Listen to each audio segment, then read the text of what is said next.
wrapping up a discussion post. Oh, I'll wait till you're done with that. It's good to kind of get the casual talk out of the way. Okay. Yeah. How's it going, Liz? I'm still paying attention, I can still chat. I'm just like getting the last couple sentences. I hope that's going better than mine was. Oh yeah, how was your discussion post? It's not going so well. Sorry, man, that sucks. I just doing one on ethics, and I really like. I got about halfway into the first paragraph. I was like, you know what? Ethics don't matter because everybody else is going to say they do, and it was Okay, Zach, you the contrarian. Don't be dumb. You need the brain. Gotta change it in my mind. No, you just don't be difficult. That is so you.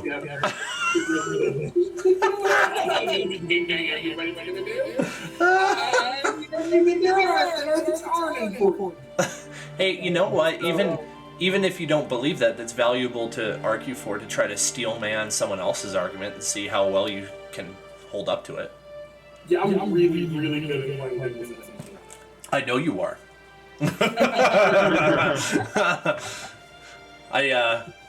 I was in a study group with Zach and a mutual friend for several classes. I think like 4 or 5.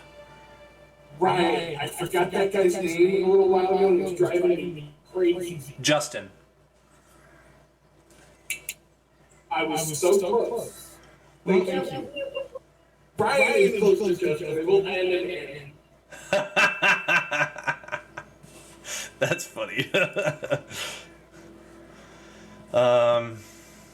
Thank you. That was going to bother me. Yeah, no problem. Hang on a second, I'm reading something.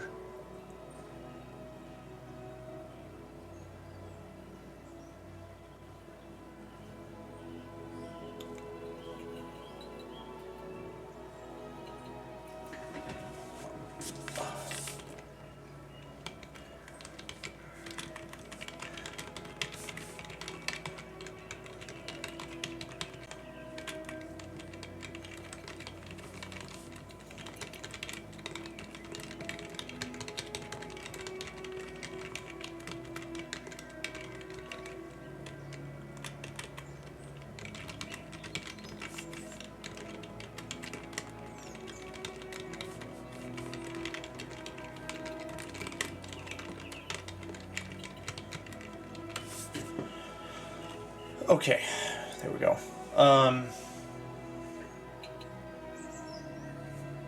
Can you guys hear the music? I know Eli can. Yeah, I can hear the birds chirping. Is it too loud at all?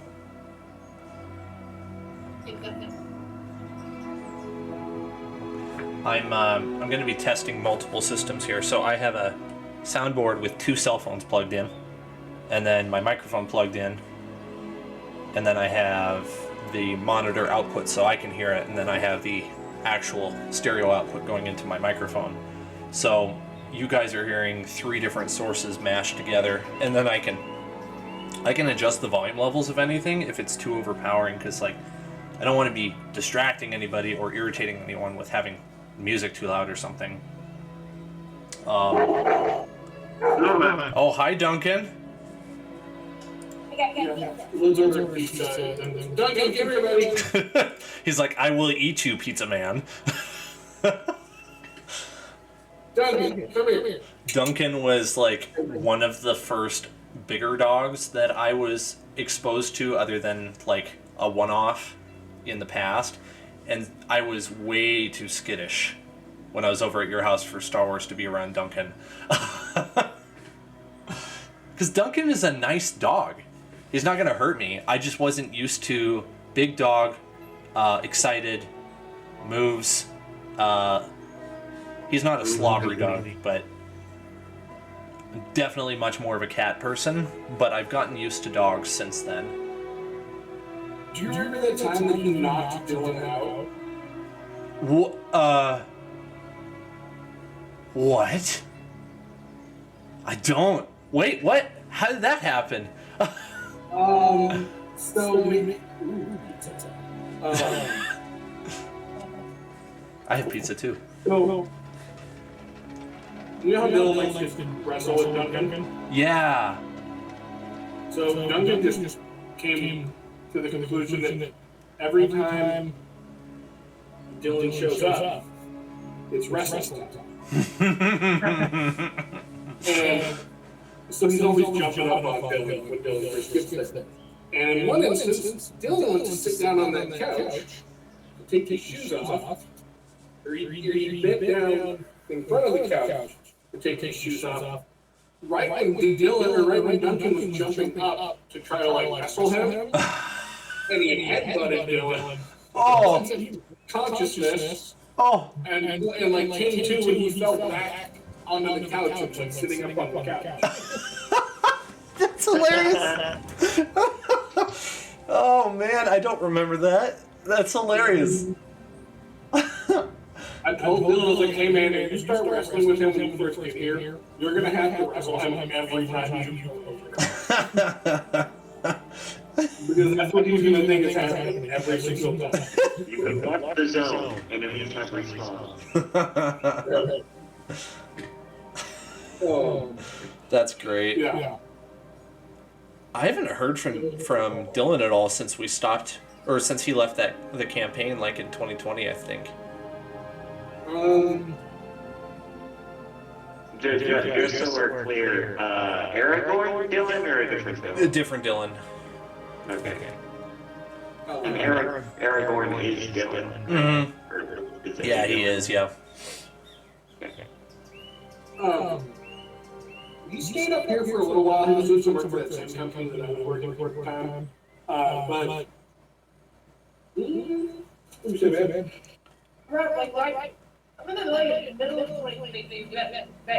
When I went back down to Colorado.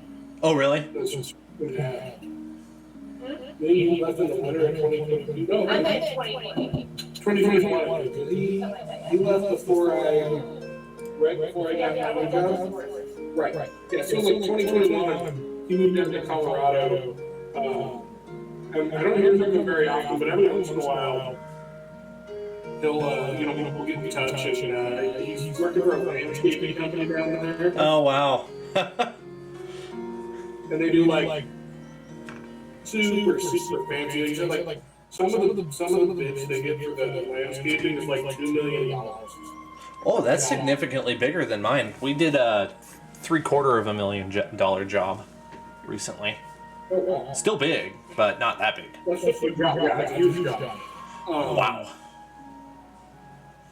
Well, yeah, I think there's like a couple like super ritzy sections of Colorado, Yeah.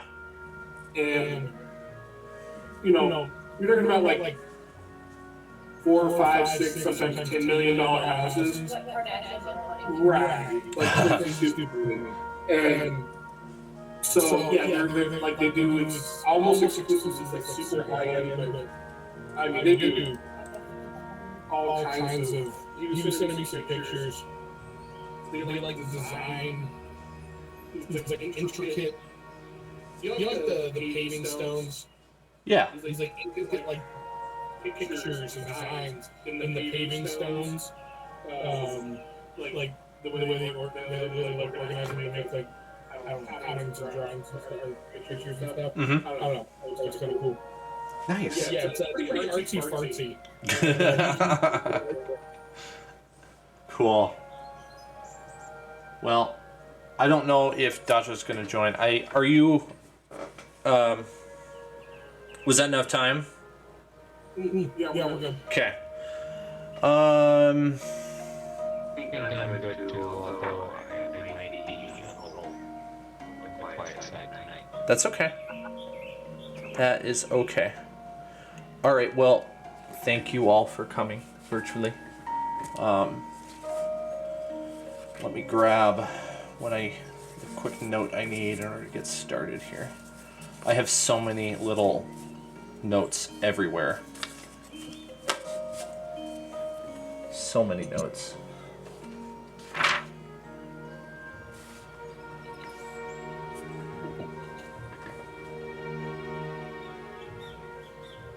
let's see here. Just trying to check and see if there's anything I had for Elvira. I need to pull up her character sheet and then I should be ready. Should have done this when we were talking, but you know me. I guess I didn't think ahead.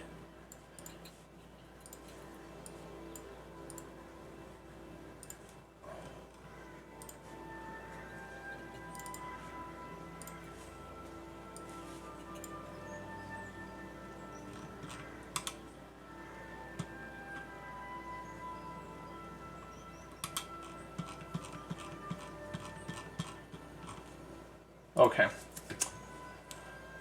So we're going to start with Elvira. So she's...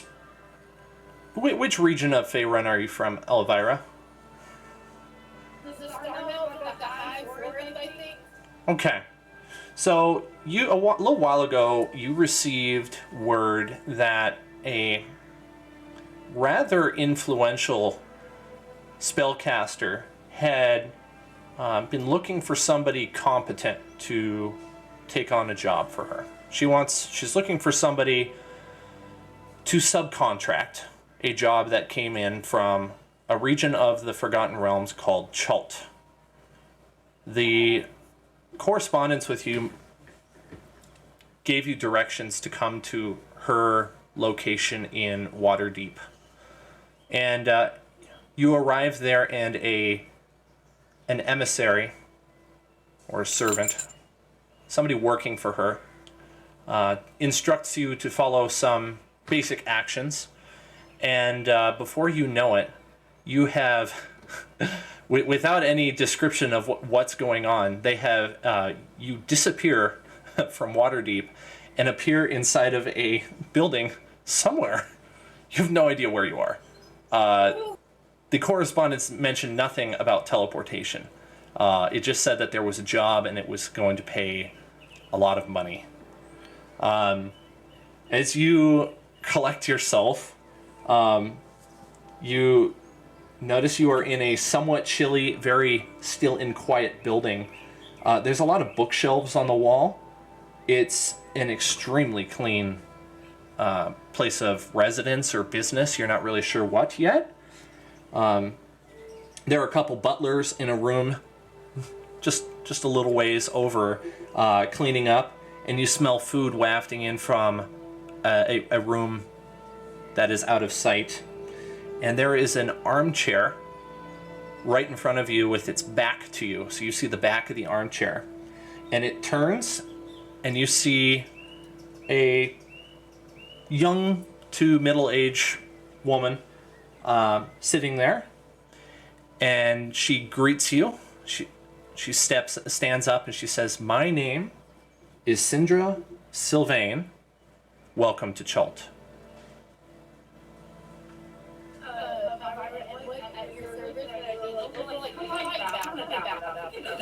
Yeah. Nice. Oh, I know where I had these notes now. It's like racking my brain. Where did I put these notes? There we go.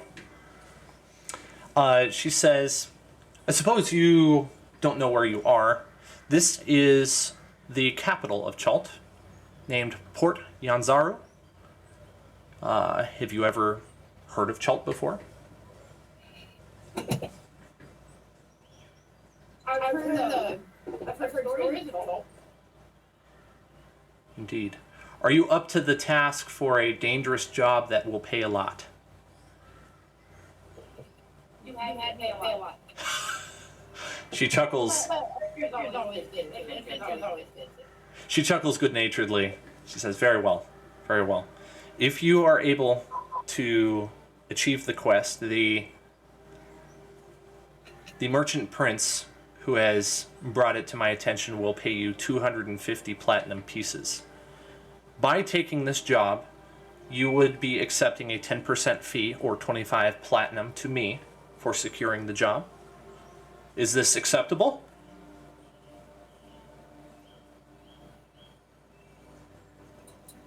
like, Very well then. The job is being offered by one Jessamine, the merchant prince here in Port Yanzaru, one of several merchant princes. Let's see here. You may find her in the market ward, not too far from the Hall of Gold. Her house is literally next door, southwest, by a couple paces. You'll know the Hall of Gold when you see it. I doubt I even need to explain it to you. Once you step out of this building, you'll be able to see it. I suggest you make your way there. She will fill you in on the details. what time of day is it? It's morning. Okay, cool. Yeah, it's morning. You aren't really able to see much other than inside the house. Like if there are any windows, they're not in direct line of sight. Okay. I'm gonna definitely start scanning the area for any doors and stuff. I'm from like a little hamlet, like in forest. I'm not used to things like this out. I'm gonna be like that. You're like I'm trying to look but I don't know. Like I'm looking at the door. As she calls one of the butlers over, he has a rather exotic sounding name, one that you certainly could not pronounce, and she instructs him to lead you to the door. As he walks over, you notice that he is a dark-skinned man, and he is wearing a long cloak with a turban. So he's definitely not the sort of medieval European high fantasy type of butler. He is more of the servant of in a more Middle Eastern setting. But I'm going to live it. Yeah. All these sights. He smiles and he leads you to the door, and he says in a very thick accent. It sounds very African, which I cannot do an African accent very well. I'm not going to try. He opens the door, and immediately, you feel a hot, humid air hit you. Wow, is it hot! And the sun or the light coming through the door is bright, and he's only got it open a couple inches. And he sort of like tries to keep you from hesitating. He's like ushering you through the door, like, come on, let's go. Like, don't let all the cold out. I'm gonna like immediately start like cool.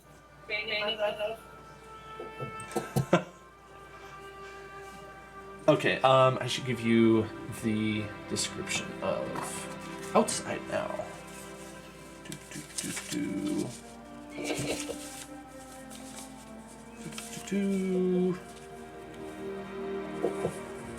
Where'd I put it? You know what? I'm gonna skip that part for now. Okay. The butler, before he ushered you out, he said you couldn't go wrong if you stopped at the Broken Barnacle for a bite to eat if you're hungry. I might do that. Thank you, sir. And I shake his hand. Wonderful. Really appropriate. Farewell is. Very good, very good. I better pull up the map at Chult here. Or not Chult. You don't need the whole map at Chult, you just need Nyanzaru. Here it is. Okay, so I'm gonna give you a little bit of context here on where you are. So, you came out of this building. Can you see me pinging? What is that right?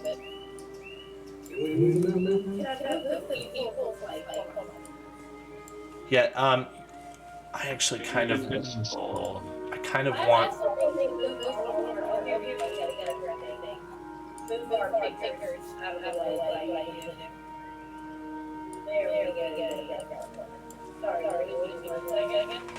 No problem. Okay. I'm pinging in sort of a yellow little circle. Yeah, I see it. Okay. That's where you just stepped out. You like kind of walked out the south exit. And the broken barnacle is over here. So that's yeah, that building right there. So he sort of suggests, yeah, if you go over there, it's good meals. Can't go wrong. I'm gonna move over to Guy next. Guy, I'm gonna give you a little bit of an introduction here. The sound of waves crashing fills your ears. Seabirds are cawing, and busy commerce is all around you. You're standing on a dock, holding a crate. Go on, be off with you. Go get something to eat. A crotchety old man hollers at you. You've been here 5 hours already. I can't have you wither away. The man walks away. You know him as the dock boss of the Merchant Prince, Jessamine. As you're walking down the dock with the last crate you need to carry before lunch, you notice around you that they're just the surrounding area. You take in a familiar sight that you have been exposed to for quite a while now. The familiar tall sandstone buildings line the paths running along the shore of the port.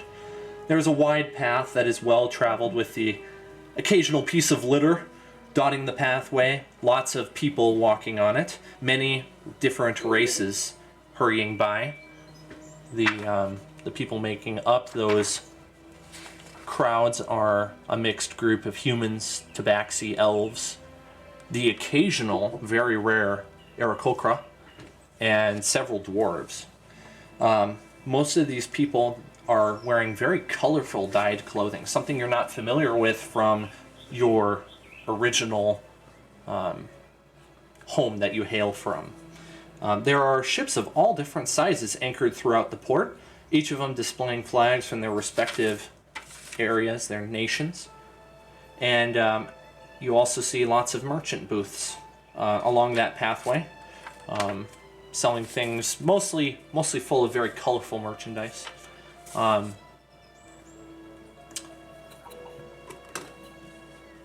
me go ahead and ping where you are. So if you see the map, Guy, you are on this dock here.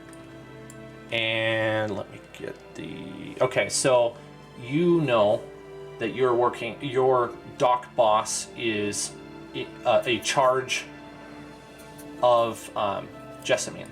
So this building here is Jessamine's warehouse.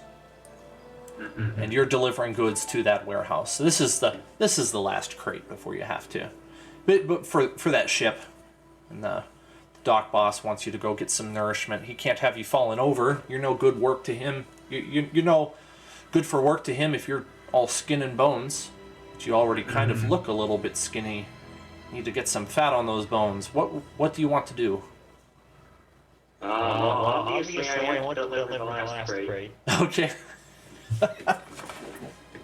We'll say you're very, very experienced with the activity of carrying a crate from point A to point B. You do it. And putting it down. Yeah. In fact, that's like your favorite part because it feels very fulfilling. Get that load off your shoulders, so to speak. Your favorite place to frequent for lunch is called the Broken Barnacle, and you're very familiar with the route. You turn south, you cross over two little bridges, and then once you pass through the gate, you turn east, you walk a little ways past a short dock, past a pool. As I pass through the gate, I probably like stop and say hi real quick to like the warehouse district guards who I know pretty well. Yeah, they salute. One of them salutes you with his it's not really a spear, but it's more like a pike. He salutes you with his pike. Ah, Guy, good to see you again. Nice to see you too, George. And he returns to his post, scanning dutifully. As you're walking past this little fountain here, on the map, you can see a very like small plot and I know it's not marked on the map, but right here, there's a little, like, it's almost like a median with plants in it, and there's a big tree. Yeah. As you're walking over there, something very strange happens. And this is where I'm going to move over to Petal for a moment. Just to clarify, you wanted to come through the tree, right? Yes. Okay. Yes. I just want to make sure I didn't like have some sort of a weird fever dream where you told me that. Nope. Okay, so here's what you experience, Petal. You're coming from, well, let's say, what land do you hail from again? I'm from the Feywild. From the Feywild.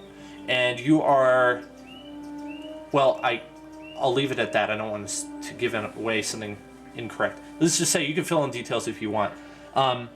As part of your transportation here, this is what you experience. You undergo a very strange sensation. You cast the spell to appear, and you disappear from your location in parts. In each place, each body part, a new sapling grows, a new branch, limb with leaves. You slowly transition to a different plane, one of pure green, but only momentarily. Slowly the green plane disappears, and you see your body reappear from second person, from a tree in the streets of Yanzaru. Initially, you feel stiff and have a green appearance, but this slowly fades and you begin to feel normal again, and you regain your ability to move. As you step out, you see a man with a somewhat, I don't know, common appearance walking towards you, heading to the Broken Barnacle to get something to eat. His one discerning feature is that he's wearing kind of like a rusty, beat-up helmet. Okay. You see a man with a rusty, beat-up helmet walking towards you. I'm gonna, as I gain movement, kind of shake myself out a little bit, kind of pat myself down, like making sure I'm all here. The handiest tree spirit I've ever met in my life. Guy is just gonna like stop walking, turn back around, realize that guy was not there 5 seconds ago. You there, sir, with the helmet. Guy's around and he looks back and he's like me? Yes, you, sir. The big light in the sky, the sun. Does that go away? And then like a moon shows up? Wait, come again. Does your sun go away? And then a moon appears? And then they switch? Does that happen here? Yeah, what else would they do? Okay, no, just worried there, want to make sure. I've got to the material plane. Great, fantastic. You feel weirdly hungry. Yes. By the way, my name is Emissary Petal. I'm Apple Guy. And then I kind of like hesitantly hold out my hand to shake.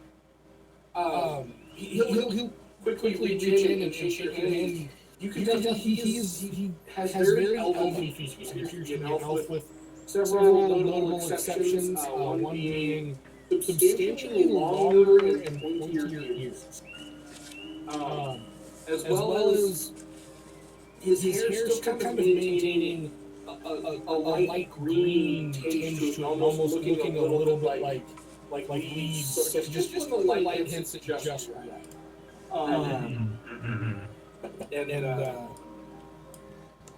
his garb is a wild display of varying greens and browns and blacks and grays in what appear to be dyed and leather patches all sewn together to make his armor and it's like a large variety of different hides. Some of them have scales, some of them have fur. Most of them are tan leather. That's pretty cool. In his armor, and He also has a quiver of arrows, a backpack, and a very like intricately carved wand. Ooh. Guy is just wearing leather armor, basically. So leather armor, pants made of fabric. I suck at describing it. You don't have to. My new friend, Guy. Can I call you Guy? Yeah, that's what everyone calls me. Excellent. My travels left me quite parched, as I said. Yeah, I can Very an ancient tree spirit. Would you mind? Yeah. I'm heading over to the Broken Barnacle right now, actually. It's pretty good. Lots of Mutton. mutton. Ale, too. The magic words. There's also a very special drink there called Fay, F-A-J, and it's a fermented fruit drink that's very popular in Chult. Neat. Yeah, I don't know, maybe you have a taste for that, but you would know this. Probably not. We lead on to this barnacle. Alright, follow me. Where are you from again, Pedal? I am a member of the Harlequin Court in the Feywilds. Are you familiar with the Feywilds? Not at all, sir.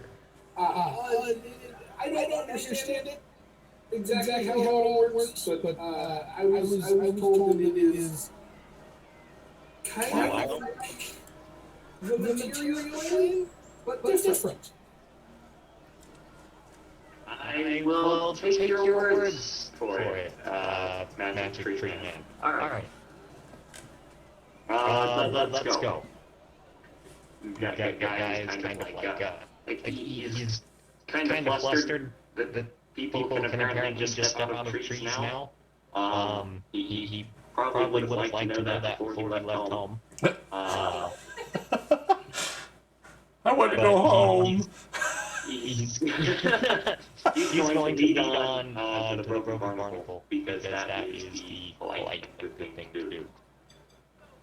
All right, you step into the Broken Barnacle, and just after the door shuts behind you, a woman steps in behind you, and this is Elvira.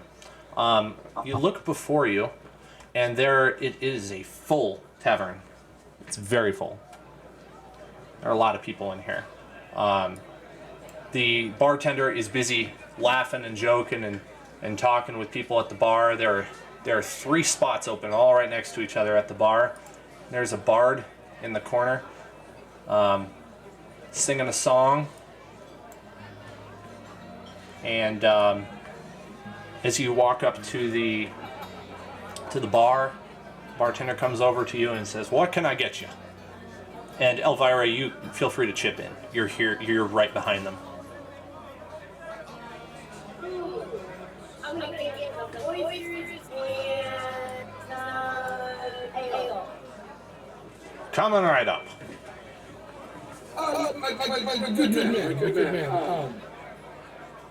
What do you offer to drink? I'm quite parched from my travels. Do you accept gold and silver and the standard rates? Absolutely, we do. We see all kinds of currencies in these parts. Good. That's an added collection. Our special today is a wonderful apple raspberry fay. You said. Yes. Tell me more about this drink. Oh, well.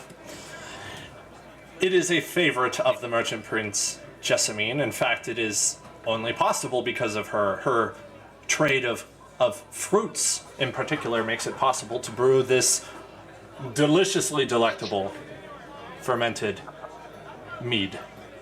If you call it mead, it's a little different. It's somewhat bubbly, It's so delicious. If you drink too much, you could definitely get into trouble. I would very much like to. Very good. One, one pint of Fey coming right up. And would you like anything to eat, sir? Yes. A little hungry. I'm the lady mentioned oysters, and my friend here has said something about mutton. Yes. Also, my friend's house as well. Ah, a hungry one we have. Okay. And, Guy, the usual? Yes, sir. Right on it. I'll be back in a little bit.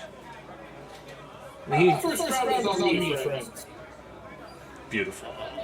And it's, Thank you. like, that costs probably, like, maybe a silver piece for all of that. That's probably a bit much, but we'll go with the silver piece.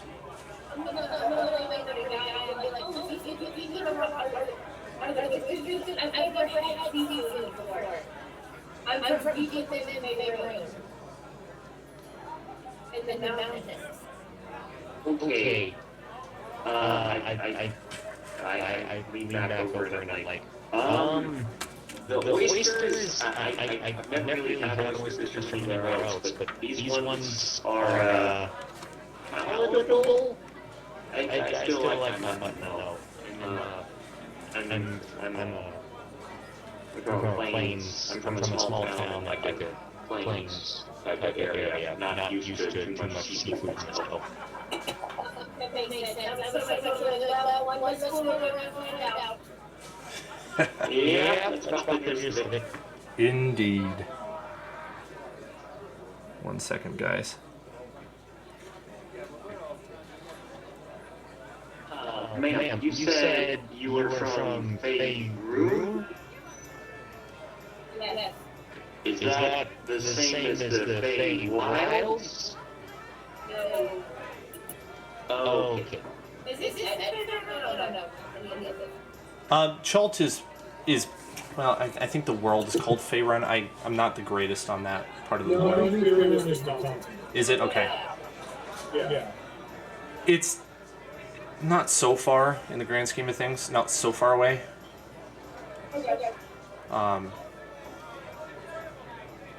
And then the Feywild is like a completely different place. It's a different plane of existence. Yeah. It's plus zero intelligence. He doesn't totally understand how that works, but you don't have to know to like you have that little teleprogram. Yes. The bartender comes up to you and he says, "Here you go, Guy. Here's the food. Will you be staying in a room later tonight? Do you need lodging? I'm not familiar with you two. I do. You do? Okay. Yes, actually, that be fantastic also. Cannot wait to try. I should probably get a room. Okay, I'm not really sure where I'm going exactly. And you mentioned about earlier, the Jessamine person. I don't know how long my ears may be. Oh, you're looking for Jessamine, are you? Well, good news is she's not too far from here. She may not be in at the moment, but Is that the same Jessamine as like the lady who runs the warehouse? Okay. that's correct. Okay, I turn to Elvira. Well, I don't know her name at this point, but I come to her and I'm like, oh, hey, I'm at the warehouse. Well, I believe she is, and I brought her this specific for, for a audience. No.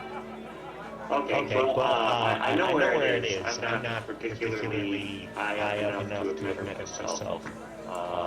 But I can get you there. Appreciate it. Absolutely. Yeah, you definitely know where to go. I'm pinging her house, so you know where to go. It's right next to the Hall of Gold, I believe it was. Wait, ping it again? Right here. It's just south of your location. Okay. Let me double check. Yeah, Hall of Gold, which you know of as this just grand grand domed building with like golden looking roof.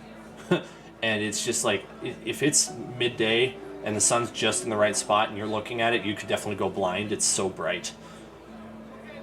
And the cool thing about it is because Chult is made of it's this map doesn't do it justice, but it's very, very vertical, extremely vertical. So the Golden Hall sits on top of a really high hill, so it's almost like a daylight lighthouse. That's not the point of it, but you could definitely see it for many, many, many miles away. So it's kind of like the almost like the daylight beacon of Yanzaru. Extremely unique to this place. Anyway, that's just what you would know from being here for a while. The bard has finished his singing. He's moved on to other things. The crowd's starting to dissipate a little bit, and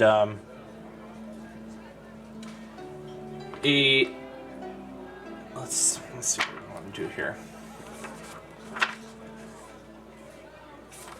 Jocko says, "Well, since you're in town, you two, and well, I don't know about you, Guy, but there's definitely some jobs on the board. Oh, and if you want the rooms, no need to put any money down. I'll just mark that you're interested. It'll cost you a silver per night, per room." Silver, excellent. Sir, settle up. Settle up with you. For the food in there, I'll purchase a room in advance. He's gonna like reach into his belly bag and like ruffle around a lot. No. And he's going to come out with two very different looking silver pieces. One of which is, instead of being circular as most coins, it's stamped like a what's this? Hexagon. Sorry. Oh, cool. It's stamped a hexagon. It has several lines of strange writing on it. And the other one is actually just a stamping of a stylized flower with no writing on it either way. And he will pass them over to the barkeep. He's immediately interested. He takes a good look at them. His eyes aren't as good as they used to be, so he gets it really close. He kind of squints a little bit. He's, my, never seen these two before. Hey, Percy, come over here. And if you turn to look, you see there's a kind of an old dwarf with a really long beard, like in a rocking chair, and he's like kind of like stirs, and he gets up really slowly, and he comes over. And Jocko says to Percy, like, "Take a look at these. Never seen the like of them before. Where do you suppose these are from?" And Percy takes a good look. He has to look harder, because he's definitely old. And he's like, I've saw one of these many years ago when I was but a young dwarf. Oh, that was a long time ago. And he kind of forgets where he's going and trails off a little bit. Oh, I miss being young. Anyway, this wouldn't happen to be a fey coin, would it? The flower one? Yes. Wow, you are a long way from home. Yes. Well, sort of. I'm not sure how the whole space things work. It didn't take very long to get there, but it feels very distant. Very interesting. Very interesting. Well, it's a pleasure to make your acquaintance. I'm nothing special. I've just been here a long time, but I definitely see many travelers coming in Port Yanzaru. Are you a fellow collector of coins? I am a collector of antiquities. I have quite the collection, actually. Later, as I have business representing the Harlequin court. And also this is my own, of course. Coins. One of my collections. One of the things I collect.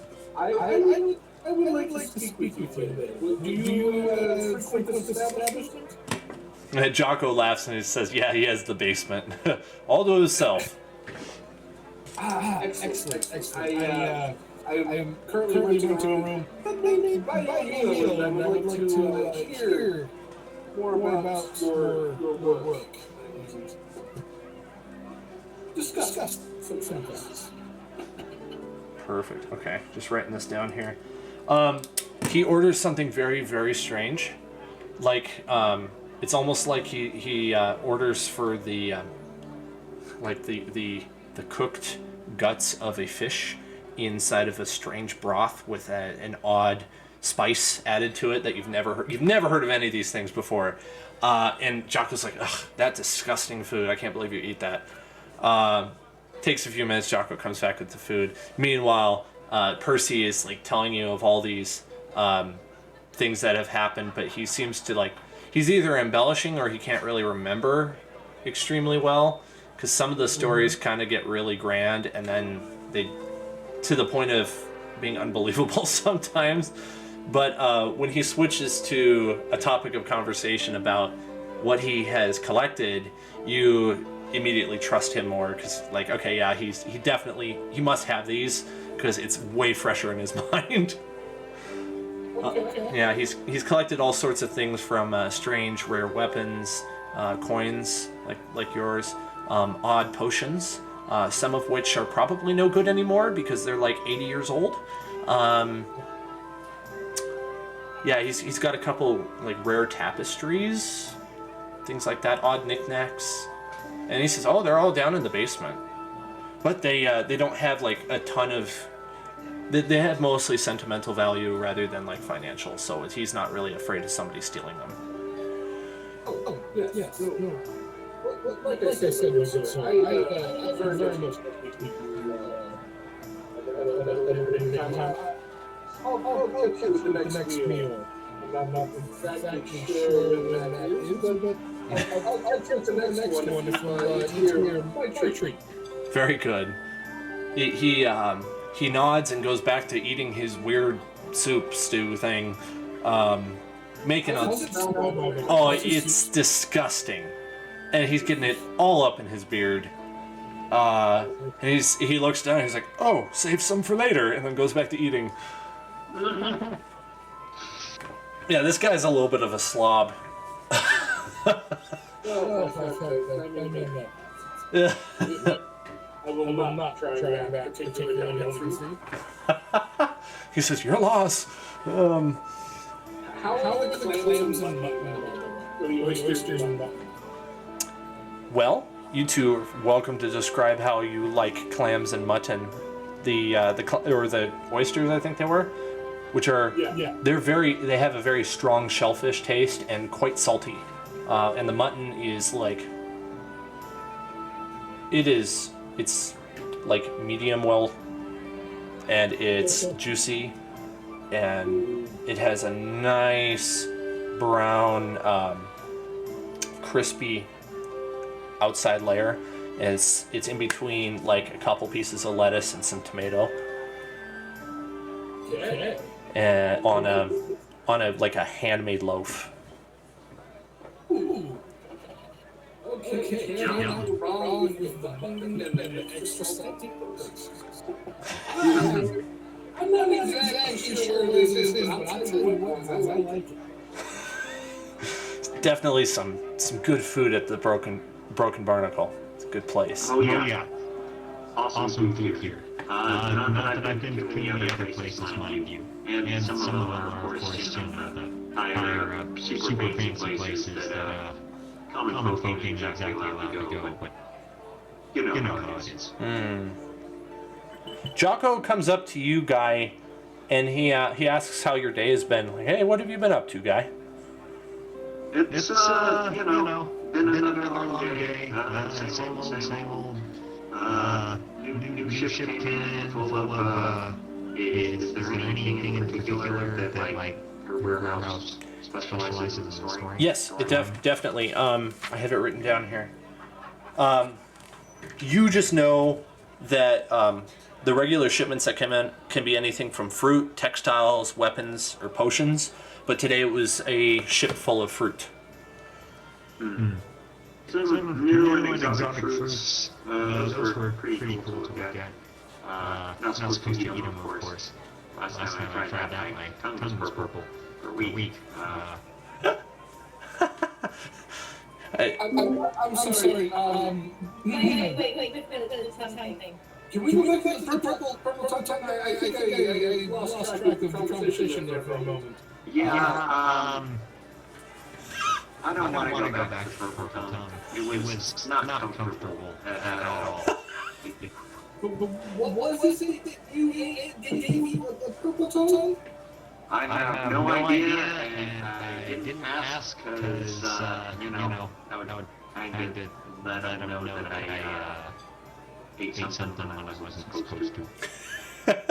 If you do it like a kind of a retroactive perception check, I'll tell you what the crate said from today's shipment if you want.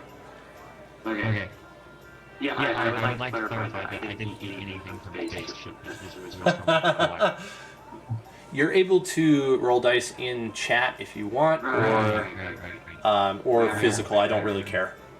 You can also do 7. Okay. That's. I mean, this isn't going to be a hard check. You saw that the crate said dragon fruit today. Yeah, today just unloaded a bunch of dragon fruit. Did you see stupid? I don't eat anything after the incident that shall not be named. Another guy behind you pipes up. He says, "Dragon," and then he goes back to eating. Sorry, you broke up there for a second. What? A man in the back just pipes up and says, "Dragon," and then he goes back to eating. Oh, okay. I'm gonna say, and my neck of the woods, and my mountains, we have dragon fruits as well. Although I don't know how free they really are. I know other parts they are also known as mountain wheat, but they're not the Chinese secrets.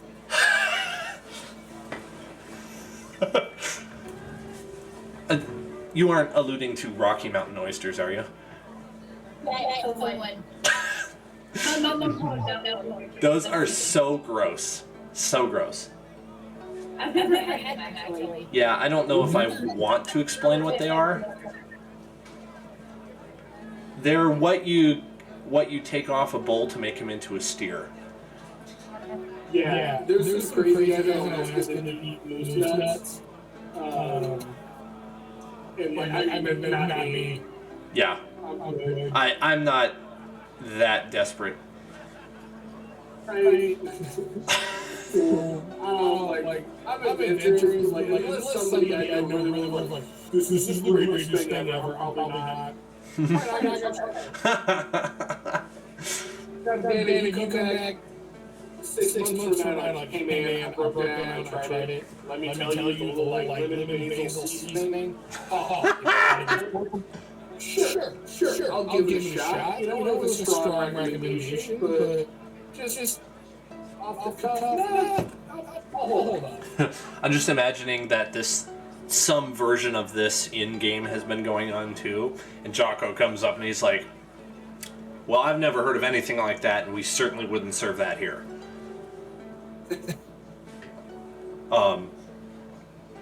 Well, I've got the rooms settled for you. They're top floor.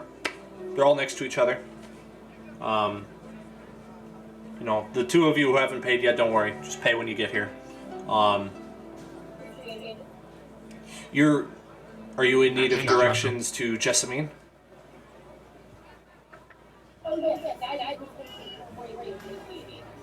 Very good. Yep, you can take them there.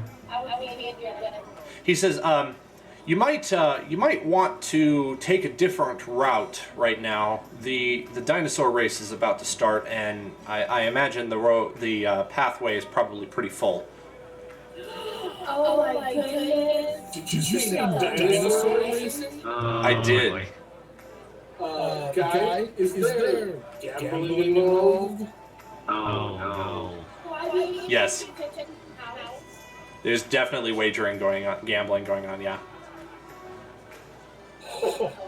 God, my new friend. Alright. I'm not putting down any collateral for you. No. I would never ask that of you. I like how you say my good friend. We met like what? 30 minutes ago? 5 minutes? You guys are friends already. Just accept it. Or maybe one of you not. Yeah. Without that good consent, he's going to be you. You don't get a say. You are friends now.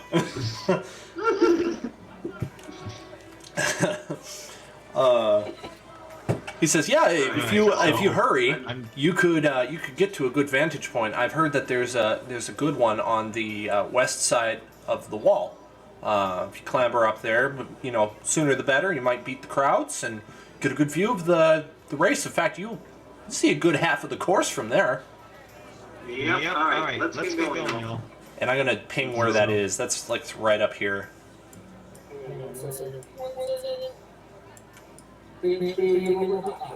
Okay, that's where that is. So, if you do want to participate and/or just watch, that's the recommended spot. The other option is some crazy people climb up all the way on top of the Colosseum, which is this. But that is strictly forbidden, and anyone who gets caught on their way back down definitely gets in a little bit of trouble for that. So that's where you see 3/4 of the race or whatever. You can see why people do it. But he doesn't mention that, but Guy would probably know. He's probably seen someone up there before. And Guy definitely knows this to go. Yeah. Huh?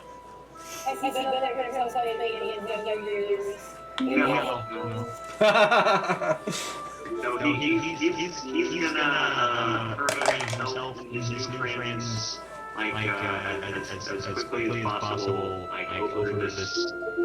Where? It's you're wanting to go here, and let me draw you a free hand.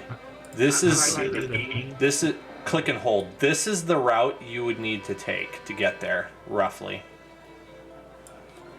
That's what you need to do to get there, and you don't need to climb over this wall. I just kind of drew messily. You just need to go in general that direction because otherwise you're gonna get trampled by the race. Also. Hi, Joe. Hi. Ah. Perfect.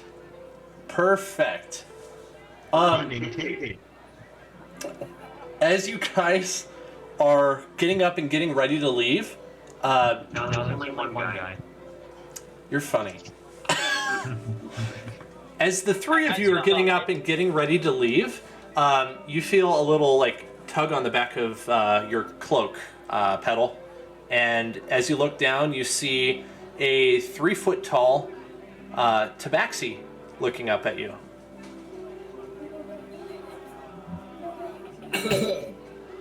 Is it doing the big bleeding?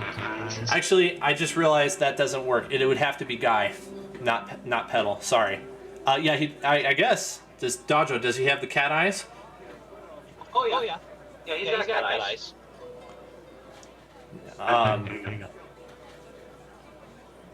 Is it Pleading eyes. No, I'm just saying. He's going to be fascinated in you because you're human, so he came up to you.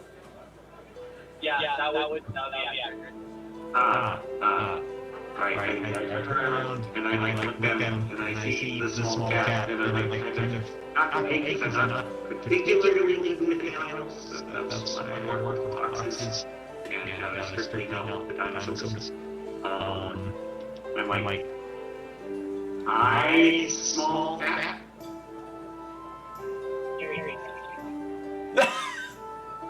Wait, what? The music's just too loud. I think he said Gary.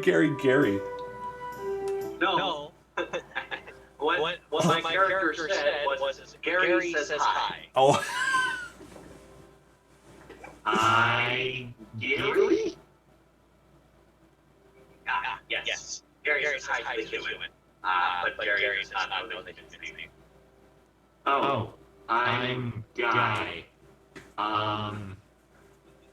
Look, me and my new friends, I guess, are on our way to see the dinosaur races, and we kind of need to go.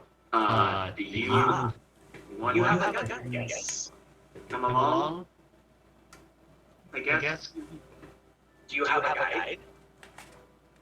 I mean, I'm a guy. No, a guide. Someone will show you the way.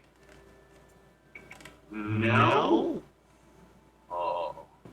You are a very brave fellow to go without a guide, or perhaps stupid. Yeah, either of those works.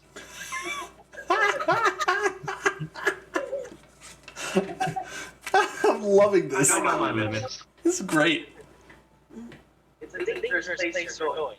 You should have a guide. Gary would like to help you. Okay, does Gary know the way? Yes. Okay, alright, hello, and what was your name, ma'am? Lyra. Elvira. Elvira, we're following the cat. Gary.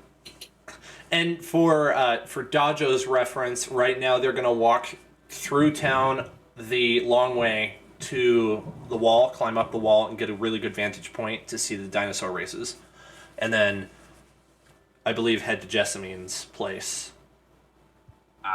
Okay. Yeah, what time of day is it? It's late morning, probably closer to noon. You've been talking for a while. I'd say it's like in a little, like after the races are done, you could probably have lunch. It's been a while since you ate. You've been talking a long time.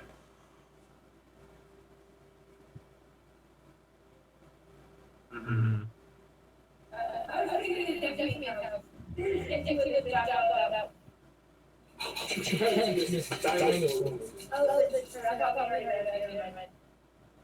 As you step outside, I'm sorry, this is just what I rolled. I did not pick this one out of a hat. Guy, a parrot poops on your head. The good thing is you're wearing a helmet, so it doesn't get in your hair. It just like pings on my head. Well, Gary doesn't have a parrot. before. I have presentation. I'm just gonna poop it out of the head. It's gone. Just clean it for presentation. Wait, do you clean my whole helmet? Yes. You have now a sparkling clean, looks brand spanking new helmet. Neat. But okay, wait, but I'm wearing it, right? So do I notice? You felt something hit it, and then as you reach up to grab it, it feels different as you grab it and you take it off and you look at your helmet and it is completely shiny and smooth again. It's not pitted and it's not rusty anymore. Also, Cal is here. Hello, Cal. Cool. I love that a sheer accident basically burnished your helmet. That's pretty cool. Yeah. Give me a second here. I need to with sibling. Wrangle the brother. Gary's gonna yell at the parrot before that presentation happens. And the parrot goes, rah! Rah! What a cracker! Rah! And it flies off, flapping fast. Can I try an hand check to try and tame a parrot? Sure, why not? Yes, I would like reaching in my pocket, pull like a little snack or something, like make like bird noise. Do you want animal handling, nature, or what? Let's do animal handling. Okay, cool. 17. Nice. The parrot is. Well, let's see. Why don't you describe what you do? I'm gonna reach into one of the pockets in my armor,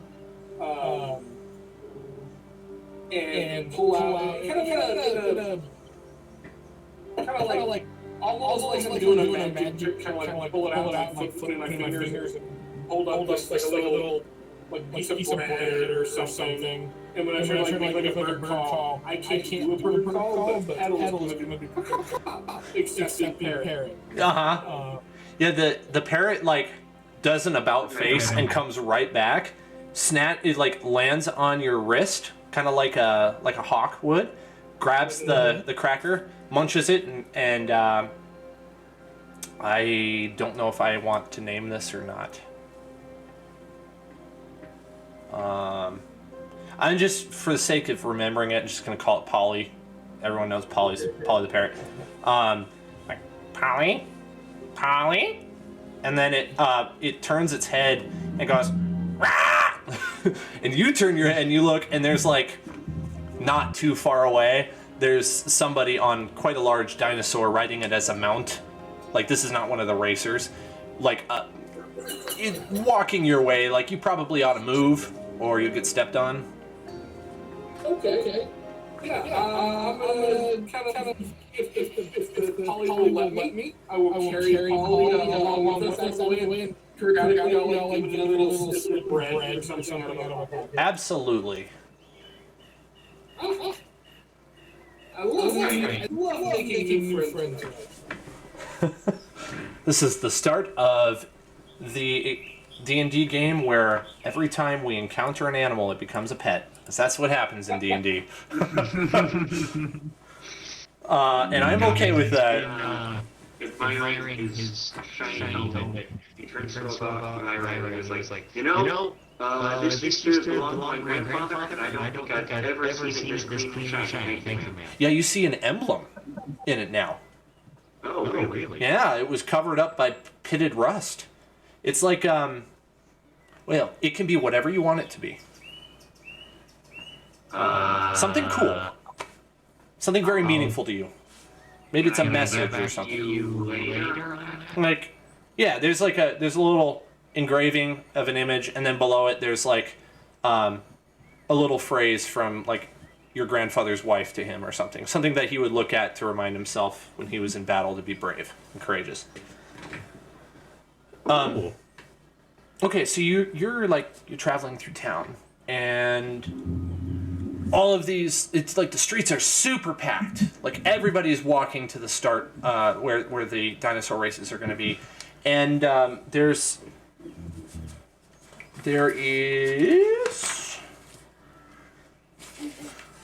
a man who walks past you. You guys are familiar with the guys in like a baseball stadium that have the tray with the straps on their arms, and they're like, yeah, they're carrying the Cracker Jack stuff. And this guy said,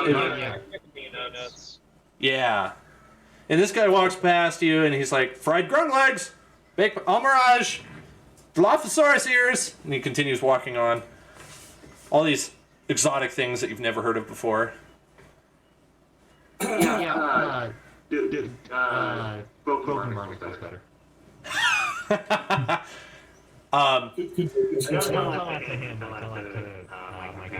And pretty much, if you were to describe, translate what these mean, grung legs are frog legs, almirage is like rabbit, leg of rabbit, and then Dilophosaurus ears are elephant ears.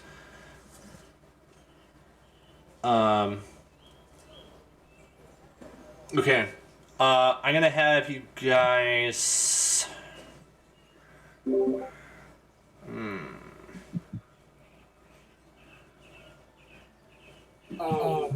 now that we've like entered like the sporting area, Pedal's going to reach into one of his pockets and pull out a couple of silver coins and the interplanar symbol for looking gamble. He's going to kind of like toss them up in the air and catch him in his hand. Not very far, just a couple inches up in the air and catch him. And kind of look around for other people doing the same thing. You see a few. You see a few, and in fact, there's like up where you're going, which you're pretty close to now. You found some stairs that are leading up the wall to the vantage point you wanted to go to. There's a man up there with like a table and chairs and like some boxes. See, it looks like somebody who would take bets. Excellent.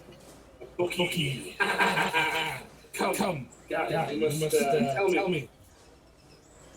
How do these dinosaur races work? Who are the winners? Do I need to roll history to know who the winners are? Yeah, probably. You don't know. No, I don't know.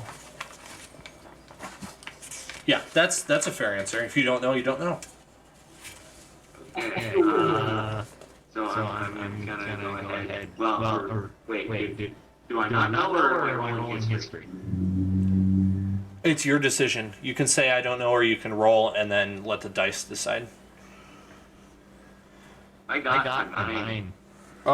You remember that there was this repeat winner who would ride a young T-Rex that's called Big Honker. That's the name of the animal. The T-Rex, it's like a juvenile, so it's not full grown. And you can't remember the name of the Chultan riding it, but it's definitely a human, and he's won several. You maybe haven't seen him so much recently, but he's like renowned around here. I turn to Pedal. I kind of sigh. Okay, Pedal.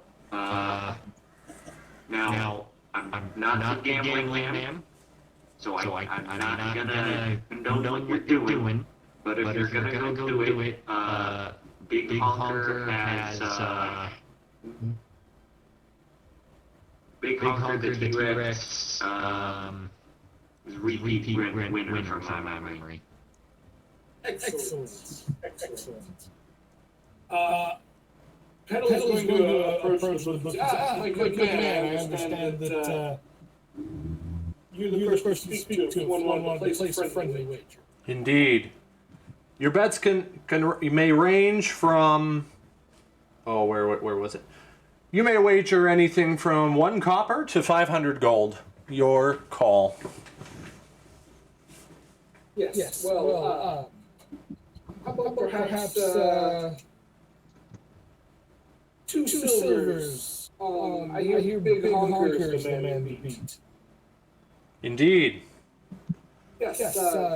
What are the odds on 2 silver for Big Honker?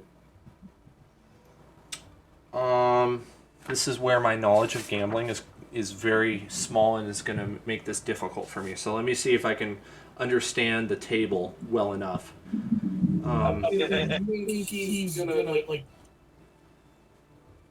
If Big Honker like the one that this guy's sure gonna win, the odds are very short, so he wouldn't get very much return on his bet because everybody's expecting. However, if it wasn't a foregone conclusion, everybody's an equal contender, 50-50, double money, but Okay.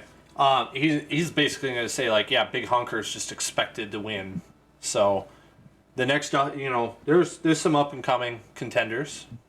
Not going to say who they are. Tell me about these contenders.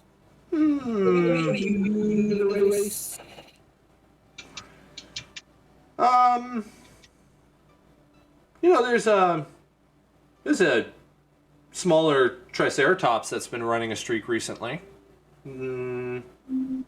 Oobtow's favorite? That's its name. Are Triceratops, they're pretty quick, it sounds like? I'd say they are if you get them riled up enough, yeah, for sure. Guy, what do you think? Guys, just like wave his hands. Nope. You are on your own, my friend. I'm gonna take that as a good idea. Yes. I'm gonna give him a silver, two silver. Give me 2 silver on the Triceratops. You got it, boss. And then I'm gonna go with Guy. Yeah, we're going to head to the usual seats. Oh, Yeah. thank you for explaining that to me. Now the payout makes more sense. Because I genuinely don't know this world very well. I know a little, like, tiny bit from movies, but that's it. Okay. Let's see if I remember how to do this. I gotta get some dice ready. So if you guys want to roleplay at all, feel free. Or, how about this? We take a 5-minute break. I get things organized. Grab a snack or something. And I'll be ready when you come back. Yeah. Sounds good. Okay. Okay. When we get back, we probably with Gary. Yep. He didn't leave us.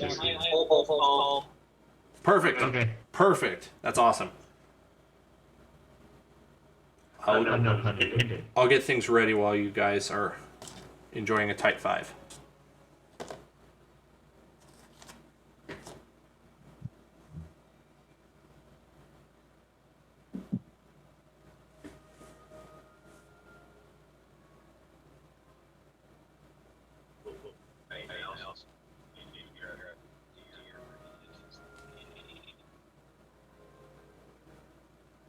What'd you say about a deer? Oh, I was just reminding myself I need to get aware of. Okay, it's a good thing we're waiting until you get home because it's cutting out. Yeah, this last little stretch I cut out a lot. Would you say it's within the realm of 5 minutes? I think so. Perfect. I'll wait. Let me know when you get there, and that's when we'll resume then. Yes. If not 5 minutes, very close to. Perfect. The forgotten realm, the material realm, and the realm of 5 minutes.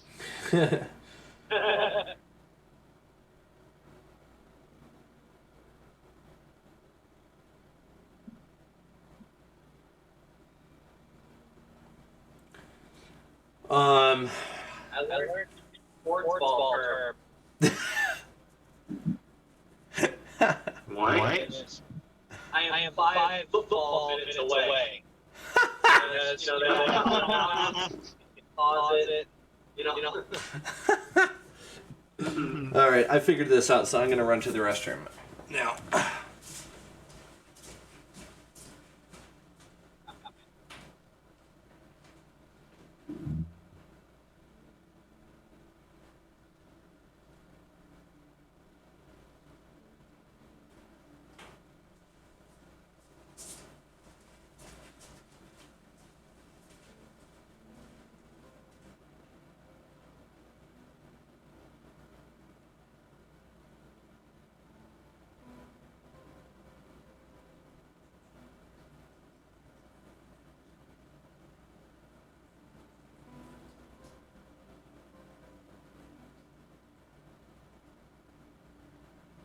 What's your day today, Jojo? Longer than I would have liked, but fine. My second job that I went out to was just never ending. There's always something else going on. There's one more thing that had to be done, or one more thing that couldn't possibly work. I've got my band's in the shop, and so the new band that I'm in, I went to put the ladder back.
Dodger, do you want to take the T-Rex? He might still be operating the gate. Oh, I say Gary is not interested in gambling.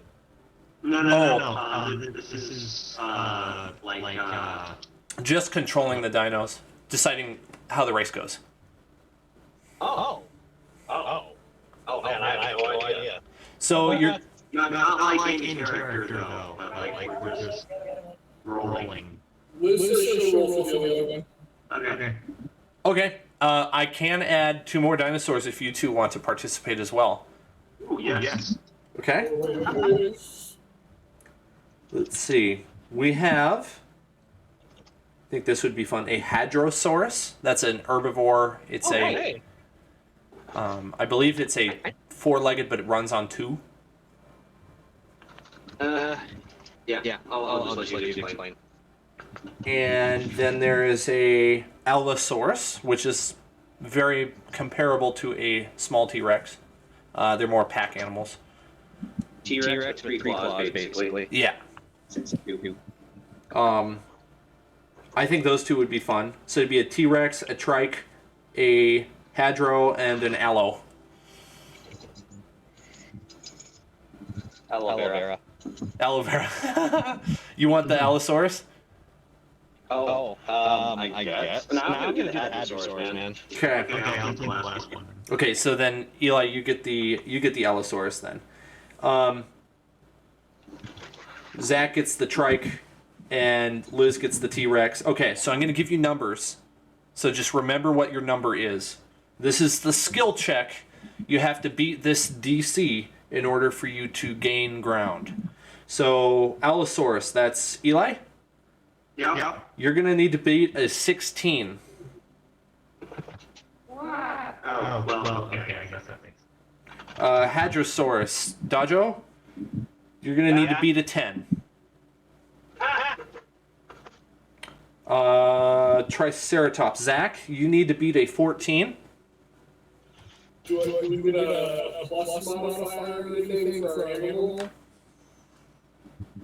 I don't... Between our own animal handling or... Like, if I had NPCs that were unique to ride each of them, then yes, but it's just going to be no proficiency, just a standard D20 roll. Okay, cool. I got a 12. Okay. T-Rex has to beat an 18.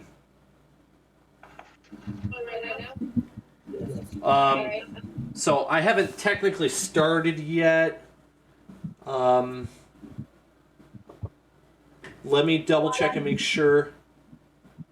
Okay.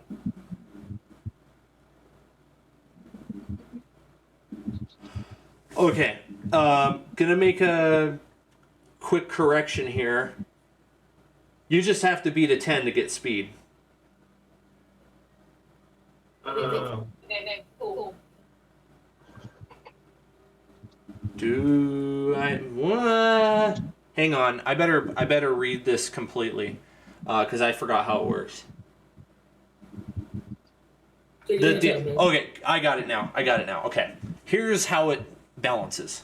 You guys have different levels of speed for your animals. So the check that I gave you, the number I gave you is still the same. That is your first roll to get speed. Then you have to roll and beat a 10 in order to not get your speed halved for the next turn. That's how it works. So it sounds a little complicated, but it's only going to be a few rounds. And for the Allosaurus and the T-Rex, if you fail your animal handling check by 5 lower than it needs to be, your animal goes berserk and is out of the race. Oh. So Oh. so that would be Eli and Liz. If you fail your check by 5 or more, you are completely out of the race. And you are rampaging through the streets. Well, not me. Just Okay, I haven't done that either, so I'm worried right now. Okay, so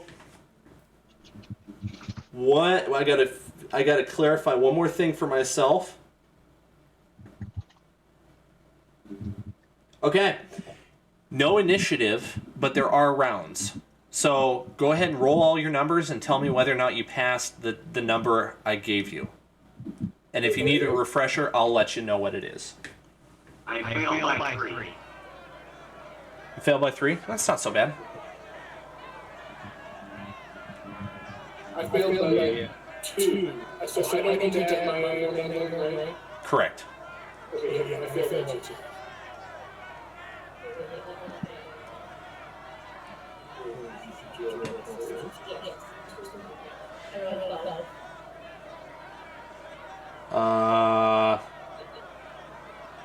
How do I roll? Just roll a d20. You can if you're on. Are you able to connect to Roll20 and all? I haven't tried. I don't. That's Okay. Do you want me to roll for you? yeah, that'd be fine. Okay. I will do that. Your number is. You need to beat a 10. Yep. You fail. You got a 3. Did anyone succeed? I don't think so. Yeah, I was actually but I rolled a 12. I'm thinking under 18. Go ahead and roll one more time, because that was before we established the rules. Oh, okay. Well, okay. No, come on, man. I can't do this. What's your next roll? 10? Yeah. You're out of the race already. This T-Rex. It may only be a juvenile, but it's got some muscle, and it just is like, I ain't having this. Get this bit out of my mouth, and it chomps. Just bites right through it, just breaks the steel. And you see the rider like lose grip with his hands because the bridle is gone, and so the reins are gone, and the T-Rex just books it forward, just crashing through a merchant stall, and the rider is going, ah! His foot is stuck, and he's being dragged on the ground. And it is lost to sight to you guys. It goes somewhere north, and you hear crash, boom. I'm gonna give Holly another piece of Holly, that was the beat. We're in it.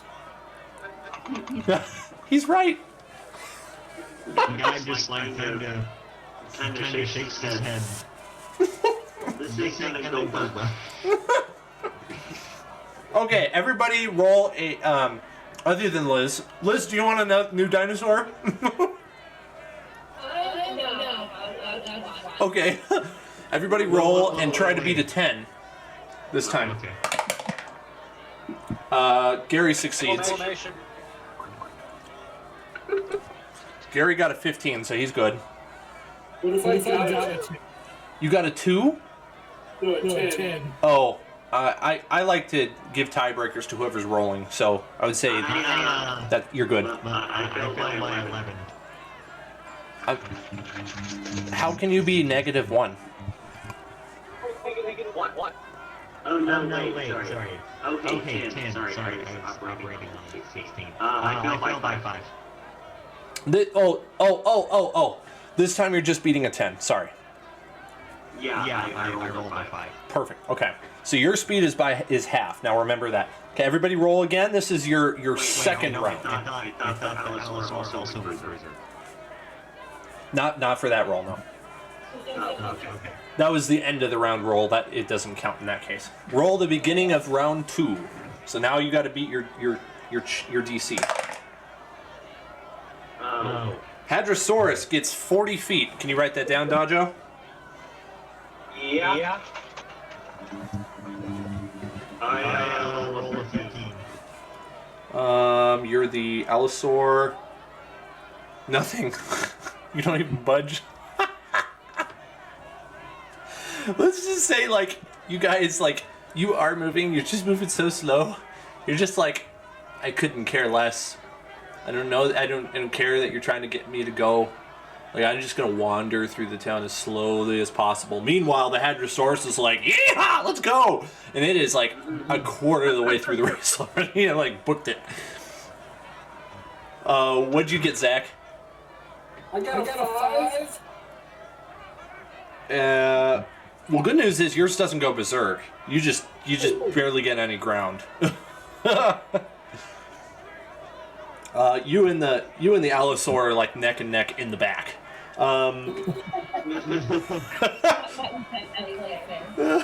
Go ahead and roll to beat a 10 this time for the end of the round.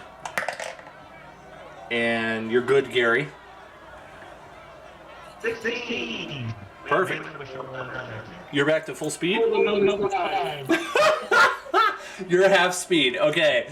Roll for the beginning of round 3, and then we'll have the 4th round will be the last one.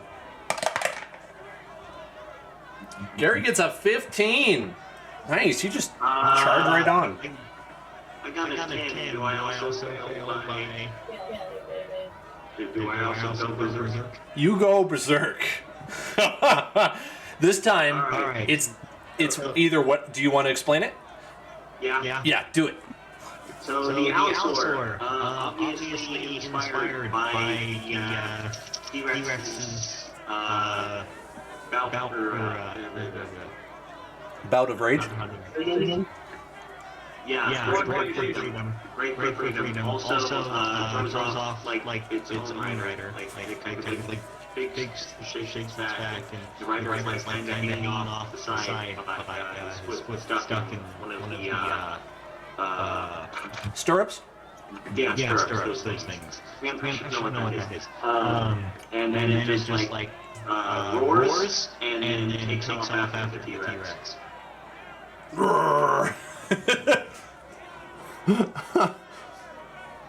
Perfect. Well, that being said, we're in second place, ladies and gentlemen. Yes, who hasn't rolled yet? Let's see, Gary. Zach, did you do yours? I can't remember. I got a 4. Okay, so you're in last place, and Gary's in first place. All right, we're going to roll to beat a 10, and that'll be end of round 3. Oh, Gary got an 8. Oh, no. I got an 11. Got an 11. Okay, so you're full speed. So let me do the math here. You are 30 paces behind him, and if you get full speed and he doesn't go anywhere, then you're going to pass him. You're going to pass Gary. Wait. It's just because he's got a higher speed, that's why. That's not what I asked. How much did I get on round 2? Oh, how much did you get on round 2? You got another 40 Yeah. feet, so you've gone a total of 80. Yeah, okay. Yep. Yeah, because you didn't tell how much I got, so I was like, okay, I'm waiting for that number. Oh, sorry. And then you start freeing. My bad.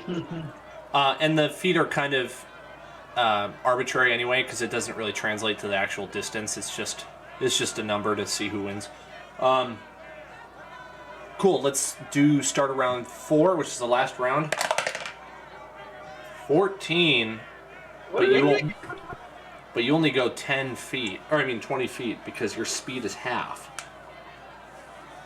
Okay. So I went 20. Yep. So your total, you've gone 100 feet total. I got an 18. 18! Wow! Let's see, you go 50 feet. Not 50 feet. Yeah, 50 feet. You two tie. How's that possible? Yeah, that's possible. Yeah, that just happened. You guys tied. We better do another round. We can't have a tie. Yes, you can.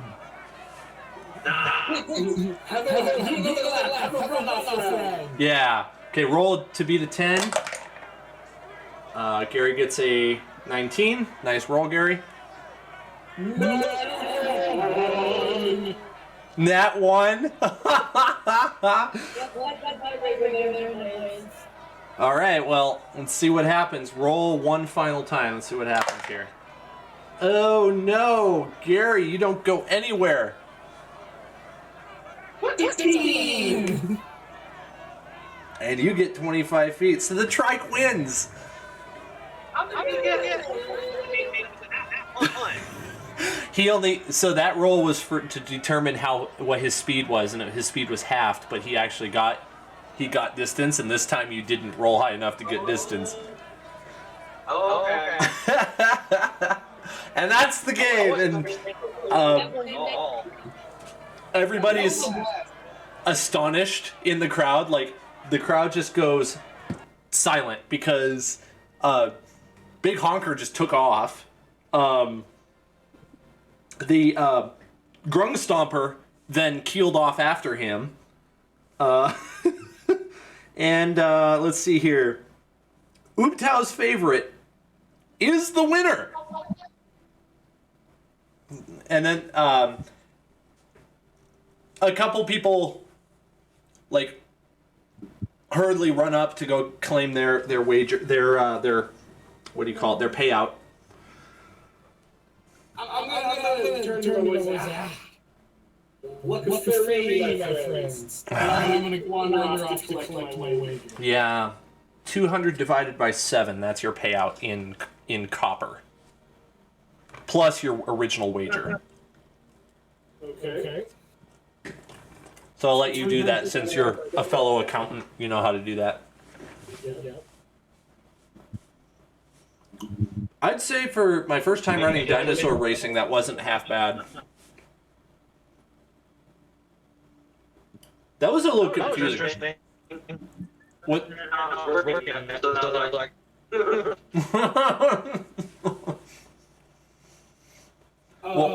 I actually want you to send me the rules for that because I am 100% going to do that in my next. Offer that as an option in my next game. You know what? You guys totally could do it again now that you're familiar with the race. Sometime if you want to. Call that like the warm-up round. You guys kind of get a feel for what it's like. And I'll probably understand a little better myself. That would be really fun to do with Mocha once I come up again. Yeah. After you guys collect your stuff, are you going back down into the street? Yes, I would continue on with my friends. Okay. Guy's gonna get up and kind of stretch. All right. What did the 2, 3 of you think of that? That was fascinating. I'm very much a fan of this. Good food, entertaining in the streets. I like it here. In the distance, you hear a and thud, thud, thud, thud, and you turn, and the Allosaur is coming back towards you. It must have encountered some resistance, and it's now running back. The guy is still being dragged, going as he's hitting bumps and screaming and. What does Gary think? Gary left the stadium. Ah. Well, yeah, I was gonna say that he's with what? Okay, so Gary wasn't riding a dinosaur. Oh, yes, let's clarify that. You technically weren't really riding the dinosaurs, you were just playing them as NPCs.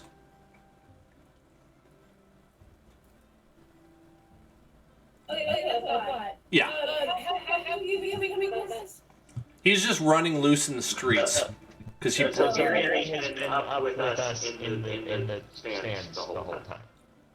Yeah, up on the wall, yeah. Yeah. Okay. So what does Gary think?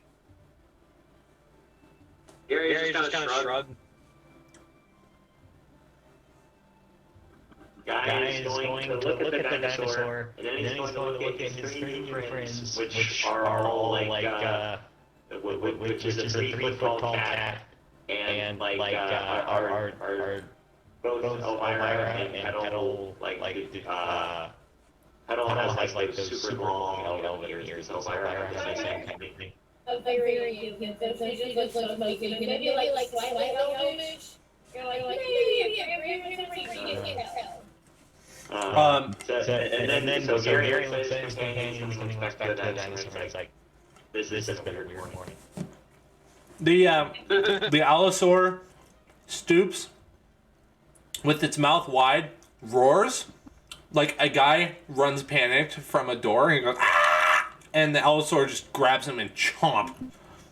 The guy goes limp in the mouth. The allosaur slows to a walking pace, passes you, looks at you, like blows out through its nose, and then goes below the gate that you guys were standing on top of, and out of Yansaru. Wait,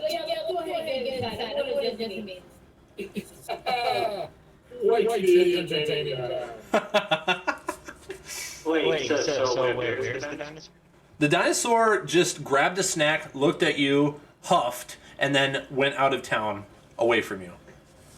Okay, so it's like outside of the city now? Yeah, it's like right over here. Okay, so are there people in immediate danger? Yes and no. It's still sending people scattering.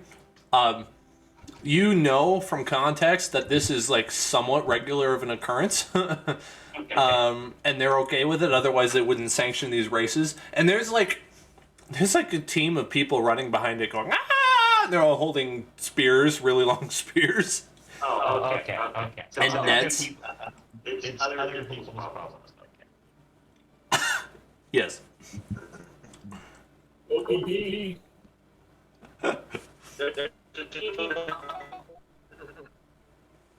I didn't hear that, sorry.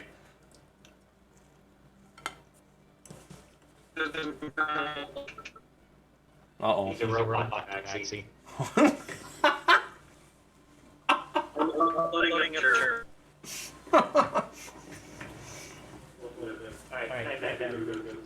Yes. Okay, so here's where I have a question for you guys. We can go to Jessamine and we can talk with Jessamine a little bit, or we could wrap it up here. It's up to you. This is session 1. It's going so much better than I thought it would. Sorry, I was uploading a photo. Oh, is that what was going on? Yep. Let's see here. Oh, yes. Yeah, that's scary. Gary. So I'll say that one more time because I'm not sure if David heard me. We could wrap it up here, though he hasn't had as long to participate, or we could go to Jessamine's. I'll leave it up to you. This went way better than I expected for session 1. I'm totally really on Jason, but it's also so really over here. So. Yeah. I mean, I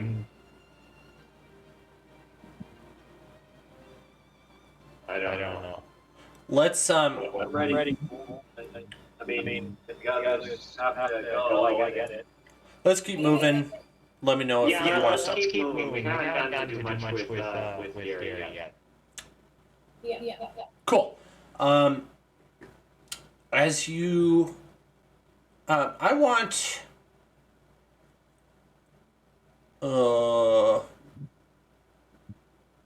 Right, so that's where I'm gonna start leading them back to Jessamine's, and as we're walking, Can I have whoever's leading roll a perception check for me?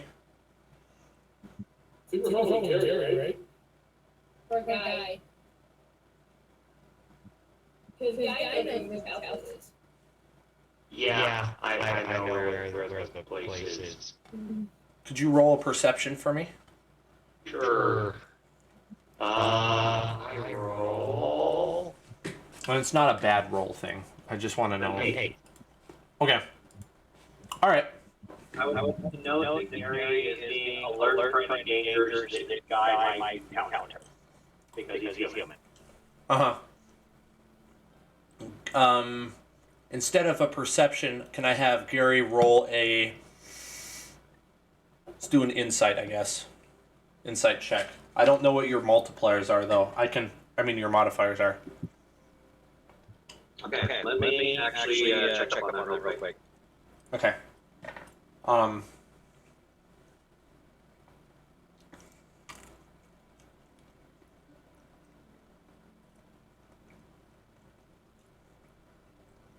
That is wonderful. I love it. It's a cool drawing, huh? Uh-huh. I made him a token in here using that picture on Roll20.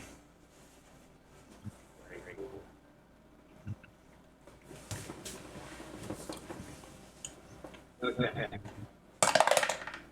So, insight type? Yeah, Yeah, I didn't have anything for insight. that's fine. I just rolled, you passed. You're aware that a very popular individual lives in a house literally right by where you're passing through. One who goes by the name Volo. Okay. And that he is currently trying to sell his book, A Guide to Monsters. Mm-hmm. That's all for that check, unless you want to do more. Anyway, you Like to tug on guys. Was it a cloak or what did he have? He probably wouldn't be wearing a cloak. He'd just be wearing like leather armor. So yeah, just like a cap on the side would be fine. Yeah, so he'll tap on the side of the armor there. Yes. There's an individual here who has a monster hide, and it may be smart to get that. I will pay for it, actually. But I would like us to visit there. I think some of the players are going to go are, well, it'll be good to have that guide. I don't think I'm gonna have too much use for it. How about you take Petal and go get the book. Go get your book there, and I will keep taking Elvira to where she needs to go. Look up the pie game. Do it. Damn it. It sounds like something that would be very, very useful in the new lands. Gary nods, like enthusiastically, and then begins walking normally over to where Volo's house would be. Cool. It just gets weirder. Okay. Come on, Elvira. I'm gonna give Gary a chance to role play here, Eli. That's why I brought it up. Like, I guess really just look behind you. If you said that, it would have been more like, yeah, pretty much.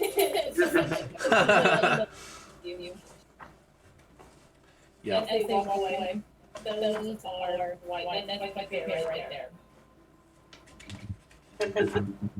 Where are you? I'm looking through the book to get the right thing.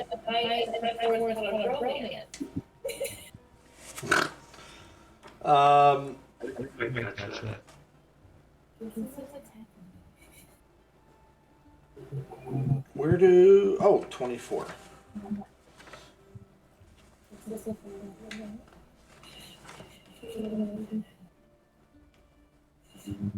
There we go.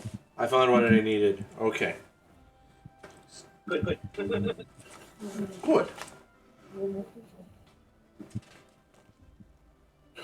Okay, you walk into a shop. It's kind of a little bit cluttered. In fact, it's not just a little bit cluttered. It's just downright dusty everywhere. There are just books stacked from floor to ceiling, scrolls everywhere, weird little snippets of paper pinned to the walls. And there is... I'm sorry, what? Does it not tell me what Volo is? I forgot. Oh, he's a human. Okay, he's a human. All right. You see a pretty average, but definitely dirty and not well kempt man. There is definitely could use a haircut. Maybe just a tiny bit of body odor. And he's busily writing things down in some sort of a book. And he gets up quickly and he says, customers, you here to buy my book? Gary's gonna pipe up and say, Gary greets you again, Polo. And Jessamine said best. Gary! I didn't recognize you for a moment. Jessamine, good friend of mine. Here, I give you good price. Half price. That brings it down to 10 silver. Is it silver or gold? Shoot, I need to find out. Big difference between the two. Yep.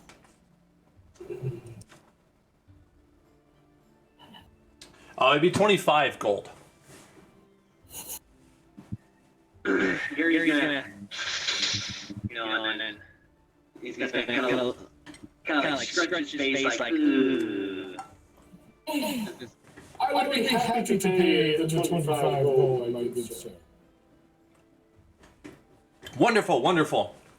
I promise it is full of nothing but truthful information about every monster you can find in Faerun. And the Forgotten Islands nearby. Ask me a question. I'd be happy to answer it. Excellent. What would you say is the most common magical creature is a threat in this area? Says, let me consult my literature for a moment. And he fumbles through his Tomb of Annihilation book.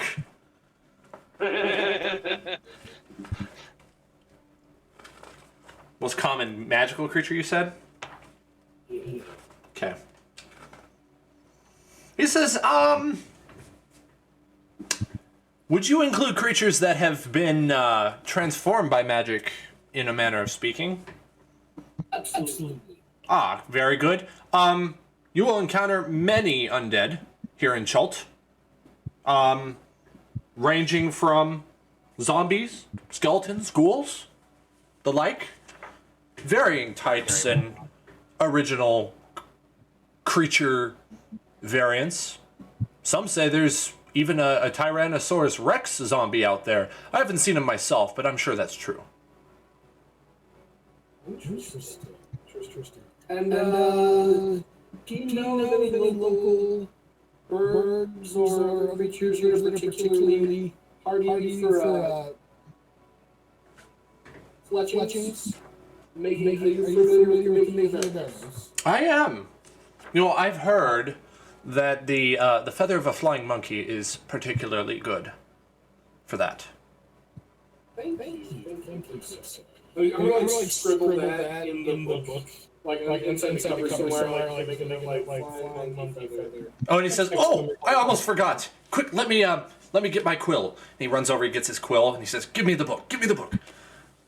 And he opens it up to the first page, and he puts a very messy signature in there. And you look at it, and it looks like it says Vobago, and it's like it's Volo, but he just he cannot write quickly and neatly. And he's like, here you go, it's got my signature.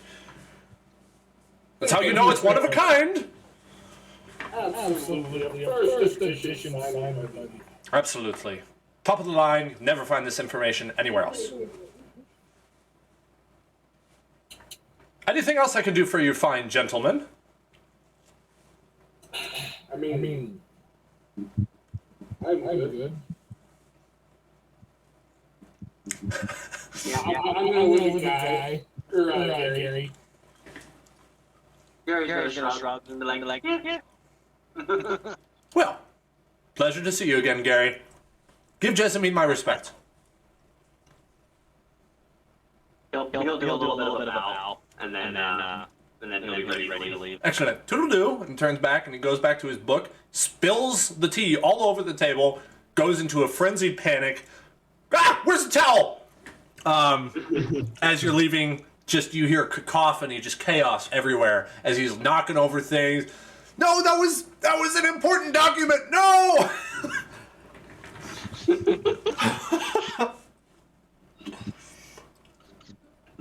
Okay, you guys are back outside. You're like half the distance to Jessamine from the other two in the party. So, Guy and Elvira are pretty close. Yeah. I'll switch to you guys as you walk through this gateway on the upper levels. I mean, you've seriously gained some elevation in climbing those massive, really steep steps, which are right here. You actually pass a famous, or you see a famous landmark between you and where the broken barnacle is. It's the Grand Archway. Before you stands in colossal magnificence, the Great Archway. It is made of tan sandstone, like all of the city's structures. It stands 150 feet tall, towering over the buildings next to it, asserting its magnificence. Cut into its faces are beautiful stone carvings of men and beast, which are slowly being covered by numerous vines. There you go. There's a description of the Great Archway. I like it. You turn southeast and you jog the rest of the way. Takes like 2 minutes. And you're at the door of a beautiful villa. And then behind you, to your back, is the Hall of Gold, shining in brilliance. It's worth noting that it's probably about 2 o'clock at this point. Took a while for all the stuff to happen for the races, and you know. The races were kind of a slow start. Indeed. Well, you can imagine it's hard to get dinosaurs to stand still and not fight each other. So,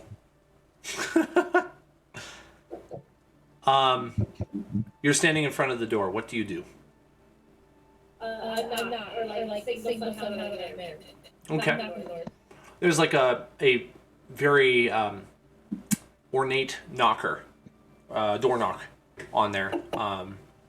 It goes as you use it.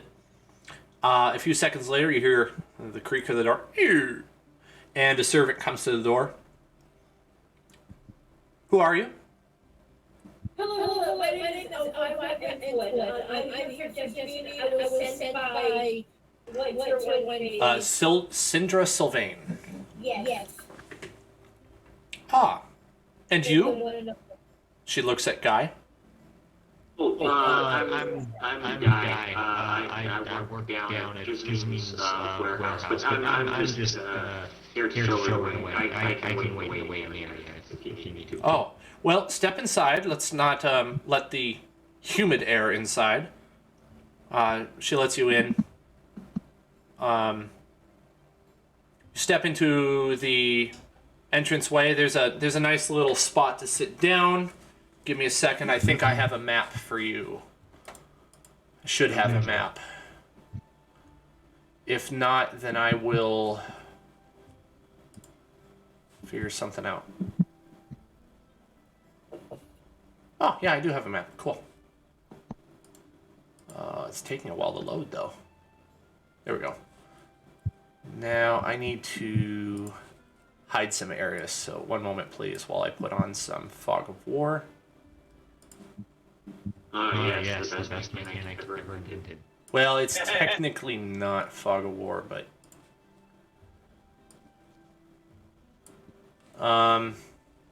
if this doesn't work, that's fine, but this is a good test to see if it did work.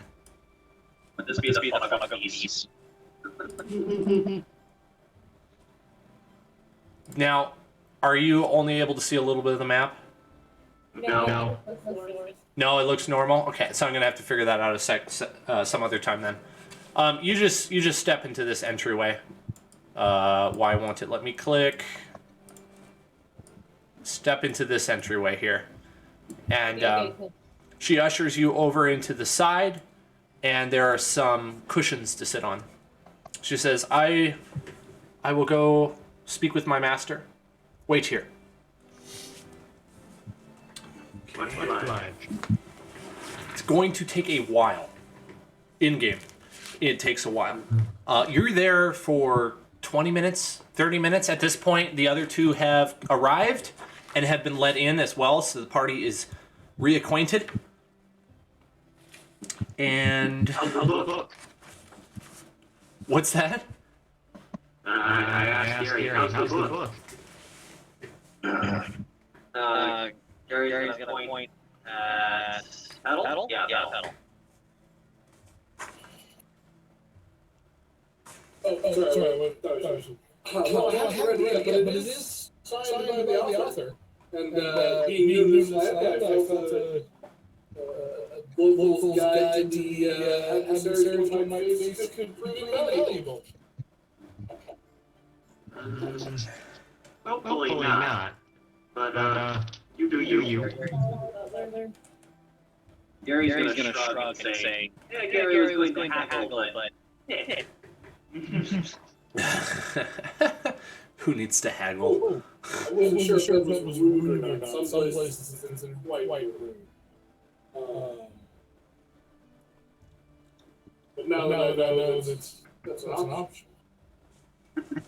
There you go.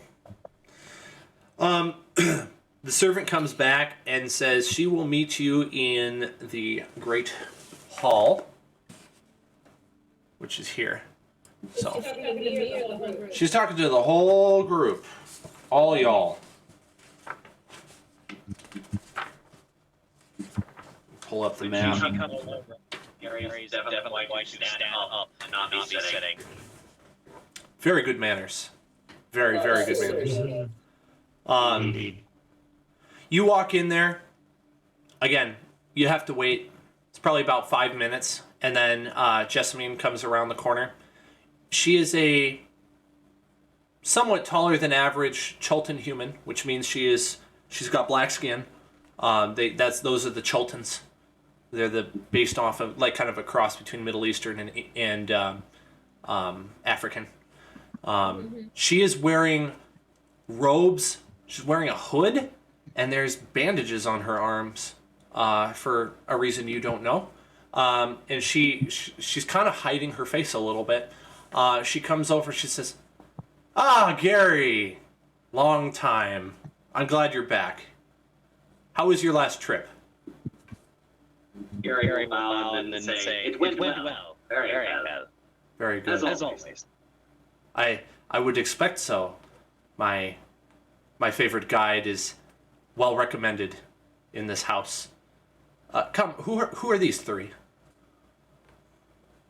Gary's gonna look over and say, this one is a human.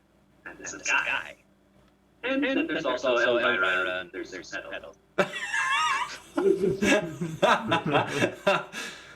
She chuckles a little bit.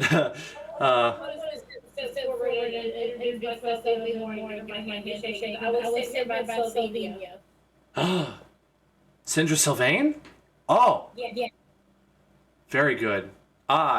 So, are all four of you her employees? No, I am. Excuse me. Yes, my name is Emissary Petal. I'm emissary of the Parliament Court. Not here with you on an official visit. Just with my friend. I'm going to reach out and kind of politely shake your hand or whatever the local lady is. Yeah, she bows. She doesn't actually take your hand, but she bows. I'll bow back. Okay. I'm actually one of your employees down at the dockhouse. I also kind of work the night guard shift sometimes. Oh, are you one of the freed slaves? No. Oh, well, still a pleasure to have you. Yep.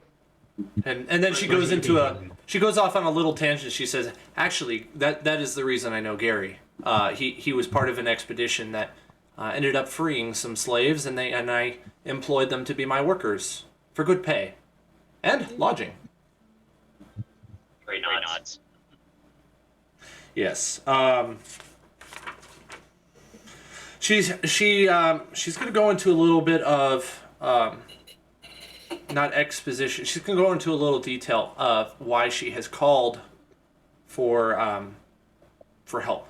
She says, "Well, to get down to business, I'm in dire need of some adventurers who are able to handle a quite difficult task.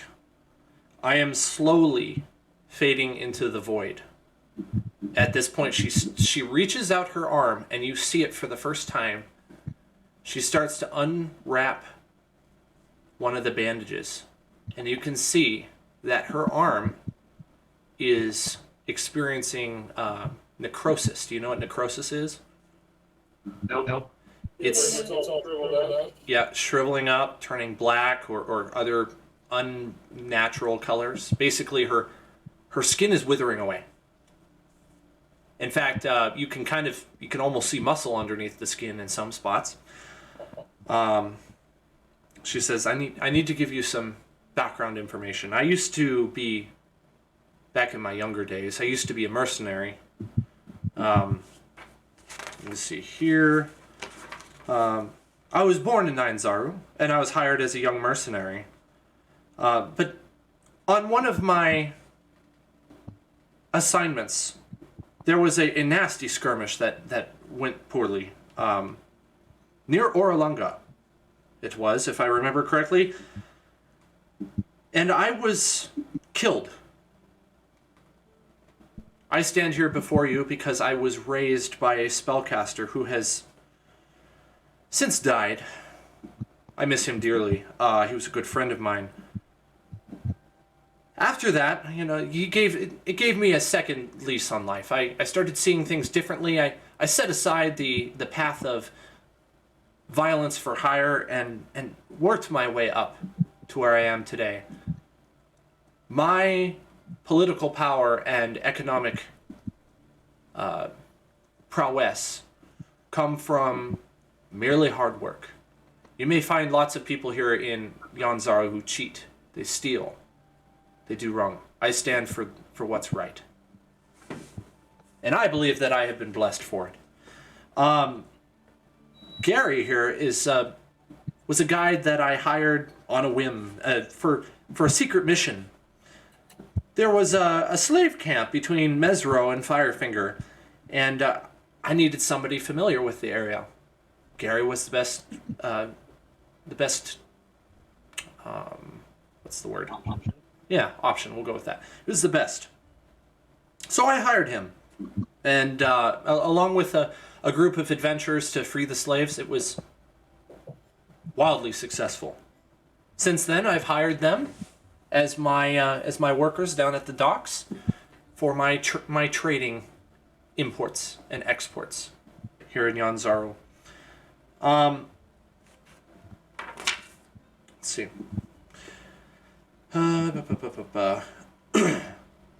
So back to my current dire circumstances. I have heard through my sources that there is a machine here in Chult. I don't know where. I have a sense that it is very far south of here. Don't ask me how I know, because I don't know how I know. But there is a machine that has been identified by several very powerful individuals, known as the Soulmonger. I know that's a very That's not a name that inspires a great amount of comfort. Indeed. Couldn't have put it better myself. Here's the situation. If you can find and destroy the Soulmonger, which I know is responsible for my condition, myself, and the rest of the undead in this world will cease our death curse. That's what it's called, the death curse. You see, I only have a short amount of time left before I wither away into nothingness, before I fade into the void. We don't know what happens to the undead when they die that way. It's never happened before. My sources are telling me this is happening to the undead around the world. This is not just happening here in Chult. This is a dire problem. As such, you may run into other people if you take this job. People who may have less than noble intentions, wanting to use it maybe for great evil. Some may be wanting to use it for a noble cause. Others may be wanting to destroy it, but not very trustworthy of others. Without your help, I will die again. If you do this, you will be rewarded richly. 250 platinum pieces. 150. Could I negotiate? Also, perhaps assistance in locating a few special objects in the area. I'm personally new to this land. Yes, there are many individuals here that may be able to help you with that. I could draft up a list of names to give to you. Excellent. Thank you. If you're new to the area, I imagine you probably don't have much gear. Not much one would like. Well, I would recommend that you seek out Taka's wares on the eastern side of town. In fact, it's just on the other side of the wall from here. Excellent. Thank you very much. Absolutely. If you need training in fighting, which I don't suppose you do, but it doesn't hurt, you could seek out the Fighters Guild. It's northwest of here. Or if you just need to seek out some other brave souls who may join you. Though, keep in mind, the reward is one lump sum, not per person.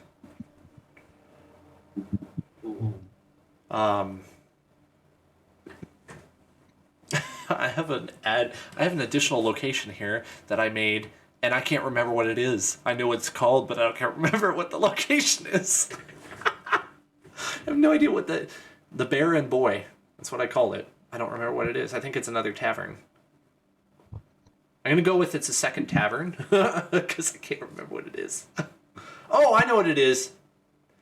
It's a weaponsmith. It's a weaponsmith. That's what it is. So she says, near the Fighters Guild, there's a weaponsmith named, or in the building named the Bear and Boy. So you may find some good steel there. Gary is the best guide you could ask for Chult.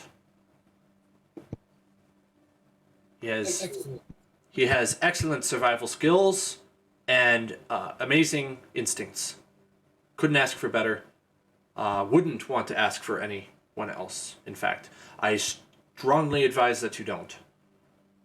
There are many people here that you cannot trust. And don't tell anyone I said this, but that goes for the other merchant princes as well.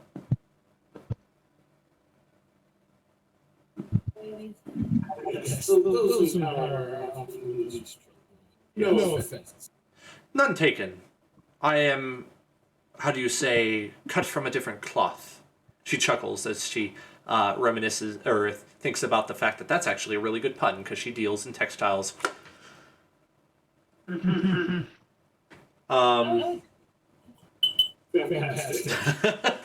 me check and see.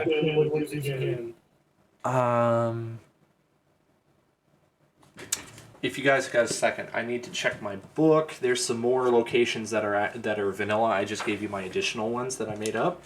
So, okay, so we'll just say that she spends a reasonable amount of time with you explaining these things. There's, she warns you of the old city It's rather dangerous. It's on the outside of the walls, and it's more prone to attacks by undead, waves of undead, which do happen. That's why there are walls here at Yanzaru. Similar thing with Malar's Throat and Tiriki Anchorage. So I'm going to switch the map again so you can see these. Basically, anything east of the wall is dangerous, and you want to just be aware when you're out there. If not, be just really either be careful or just avoid it, I guess you could say. East or outside the wall? Outside of the wall, but all of those locations. Oh, I said east. I meant to say south. I forgot the map is oriented differently. South of the wall. So I'll circle it here. Oh, that's weird. It is weird. And it just I just realized that this whole time I've been saying east and meaning to the right. And this time I meant to say west. I just said east by accident. And to the right is actually north, not west. Or not east. Dang it. Must be tired. Those three circles are the areas she referred to. Old City, Malar's Throat, and Tiriki Anchorage. There's also some sort of like lower level docks, or not docks, but ports near Tiriki Anchorage. They're like the less than lawful stuff goes on over there. So she just, in general, warns you those areas. More criminals, more undead, more dinosaurs. In the Anchorage, that's where the dinosaur pens are. So if you're not fond of big carnivores, maybe keep your distance, or you could potentially buy a dinosaur. She's heard that there was a very reasonable Triceratops going for about 500 gold recently, and it may still be available. She was considering buying it and training it to be one of the runners, but she has since decided that it was a little bit too wild for that. There's the Grand Souk. That's the market. So you're going to need food. That's where you can buy food. The Grand Souk. That's number 6, which is over here. I don't know if you guys can see the numbers on the map. Can you see the numbers? No. Okay. So Grand Souk is this one. The building with like 3 wings on it. There's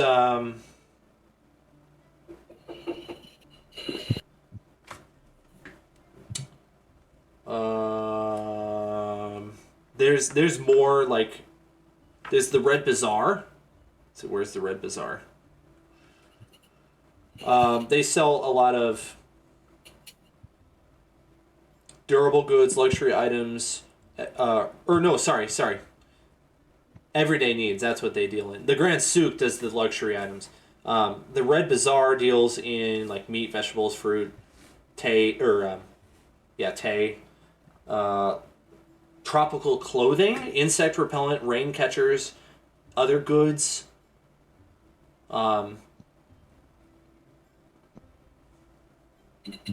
In general, things that you might need in order to survive in the jungle.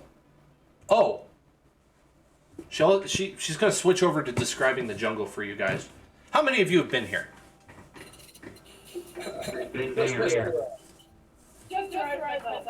Okay, so Gary and Guy. Guy, have you been in the jungle yet?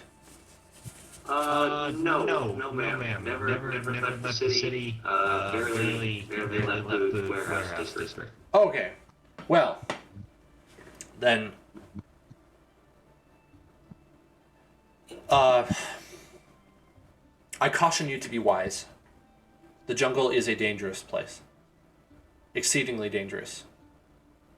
If you do not go prepared, you will die.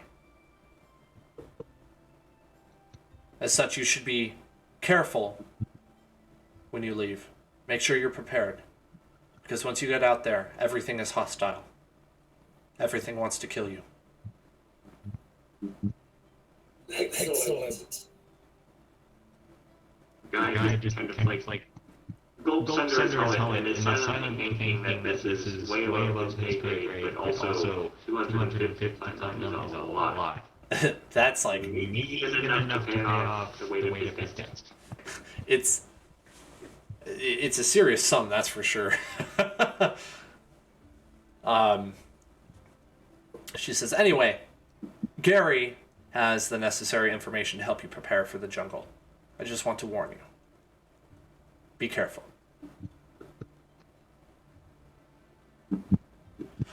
One more thing before you depart.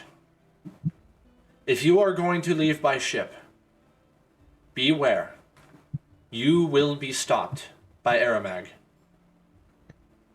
Gary, you are familiar with the name Aramag. You know of it as... you know of it as some great leviathan. Okay. Yes. You probably don't know much more than that, because people are like, they know it's there, but unless they're sailors, they probably haven't seen it.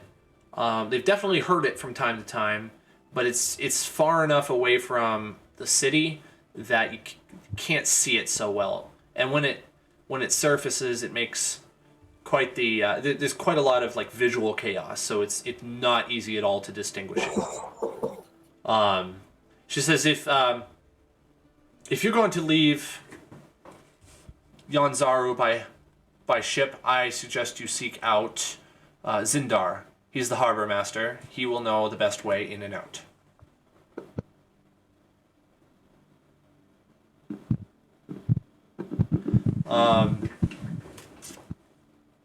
As always, Gary, my doors are open to you, and please feel free to come back if you need more clarification. My clerk will be here to help you in most cases, and then when I'm around, I may assist. But I must go. I have work to do. And she bows, turns, and leaves. Bow back. Yep. Just Gary. Perfect. Let's stop there. Okay. That's like... Pretty good ending. Well, thank you. Excited. I am stoked. This went so much better than it could have. I was going into this thinking like dumpster fire is about to happen because I have no idea what you guys are expecting, and that was fun. Indeed. So out of game, I just know from reading the book, you're gonna want to like definitely stock up on some stuff, talk amongst yourselves, figure out what you're gonna get. Gary, aka Dajo, and I have talked, and he has guide knowledge. So if you want to know what you need in order to brave the jungle, you talk to Dajo or Gary, in game or out of game. Work that out amongst yourselves, figure out what gear you need, and then the shopkeeps around here will have various things. You might have to seek out very different people to buy things, and then you may need to seek out people to get information on how to travel through Chult. Because Gary has not been through all of Chult. Even though he's a guide, he hasn't been to every inch, much less really any far further than about 50 miles south of the city. It's a very vast area. There's about 200 miles from the north tip to the south tip of Chult. Well, fortunately, jungle is my favorite terrain. Oh, wow, perfect. One more thing to make mention. Are you guys familiar with hex crawl? You ever heard of that? Oh. A little tiny bit. Okay, but you guys know what a dungeon crawl is, though, right? Yeah. Okay. Hex crawl is dungeon crawl on the entire map. So this module has a very specific set of rules for traveling the map. We can do it or we can skip it. I'm inclined to give it a try because I think it sounds really fun. Basically, sweet. I'll give you a quick rundown and then we can call it a game. The map you guys are going to have is going to have a bunch of hexes on it that are blank. And that signifies areas you haven't been to yet. And because I have this on Roll20, each one of those hexes is removable. I can send it to the GM layer, which makes it go away for you guys, and you can actually see the map beneath it. There's 3 different speeds of travel: slow, normal, and fast. I'll go into those later in more detail, but you can see there's probably advantages and disadvantages to each of those. Slow, you only go up to 5 miles. Normal, 10. Fast, 15. When you move fast, you have less stealth. When you move slow, you don't go as far. When you move normal speed, you have a nice mix of both. And then when you move slower, it's easier to forage as well. So there's that. The other thing is, every time you move to a new hex, I roll to see if something happens. So these hexes are designed to have a lot of encounters, just a ton. So there's going to be a nice amount of actual combat and encounters and role play associated with this, because they're not all war like skirmishes. That's the general feel of how that's going to go.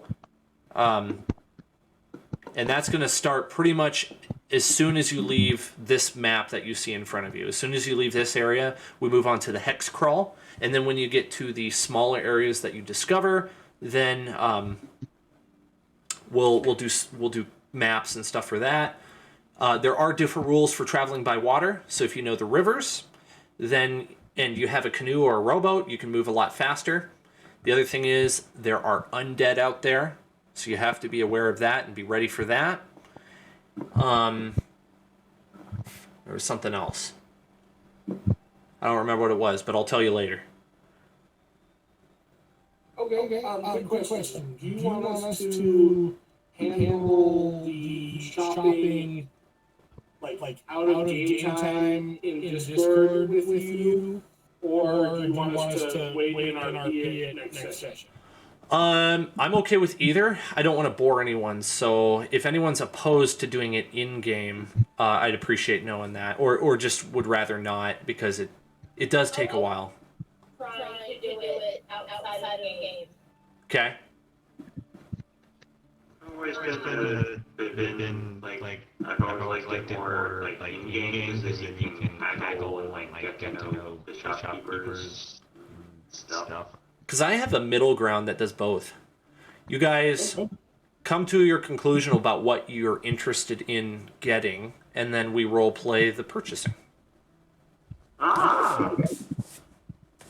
So you figure out amongst yourselves out of game, like, hey, what do we want to get? Or you can work together or alone, whatever. Gary has the knowledge for the survival stuff. So if you need to consult someone, he's the one to talk to. I'm not going to give you any information unless you give me a really good reason, or you get a really good roll, or you talk to an NPC. I'm not the person to go to. Gary's the one. I'm starting by having Star Wars and that where they shop in this with boys. I've my entire life. It's not just these two. It's a few other ones. So I am DM. I don't know what you want. I'm not even deciding to go shopping. Those are right things you. Oh, one thing to make note of. It's not guaranteed, but some prices are going to be a little higher than base prices. So you're welcome to look up the base prices online if you want, because you'd have that context, that contextual knowledge from just being in this world. I'd say even Petal should know. It'd just be reasonable to expect that. So you're welcome to look up the base prices. Just allow in your budget a little bit more in case it's more expensive, because this is an expensive trading port. Okay. Good to know. I'm very excited. Sweet. With that, I'm gonna call that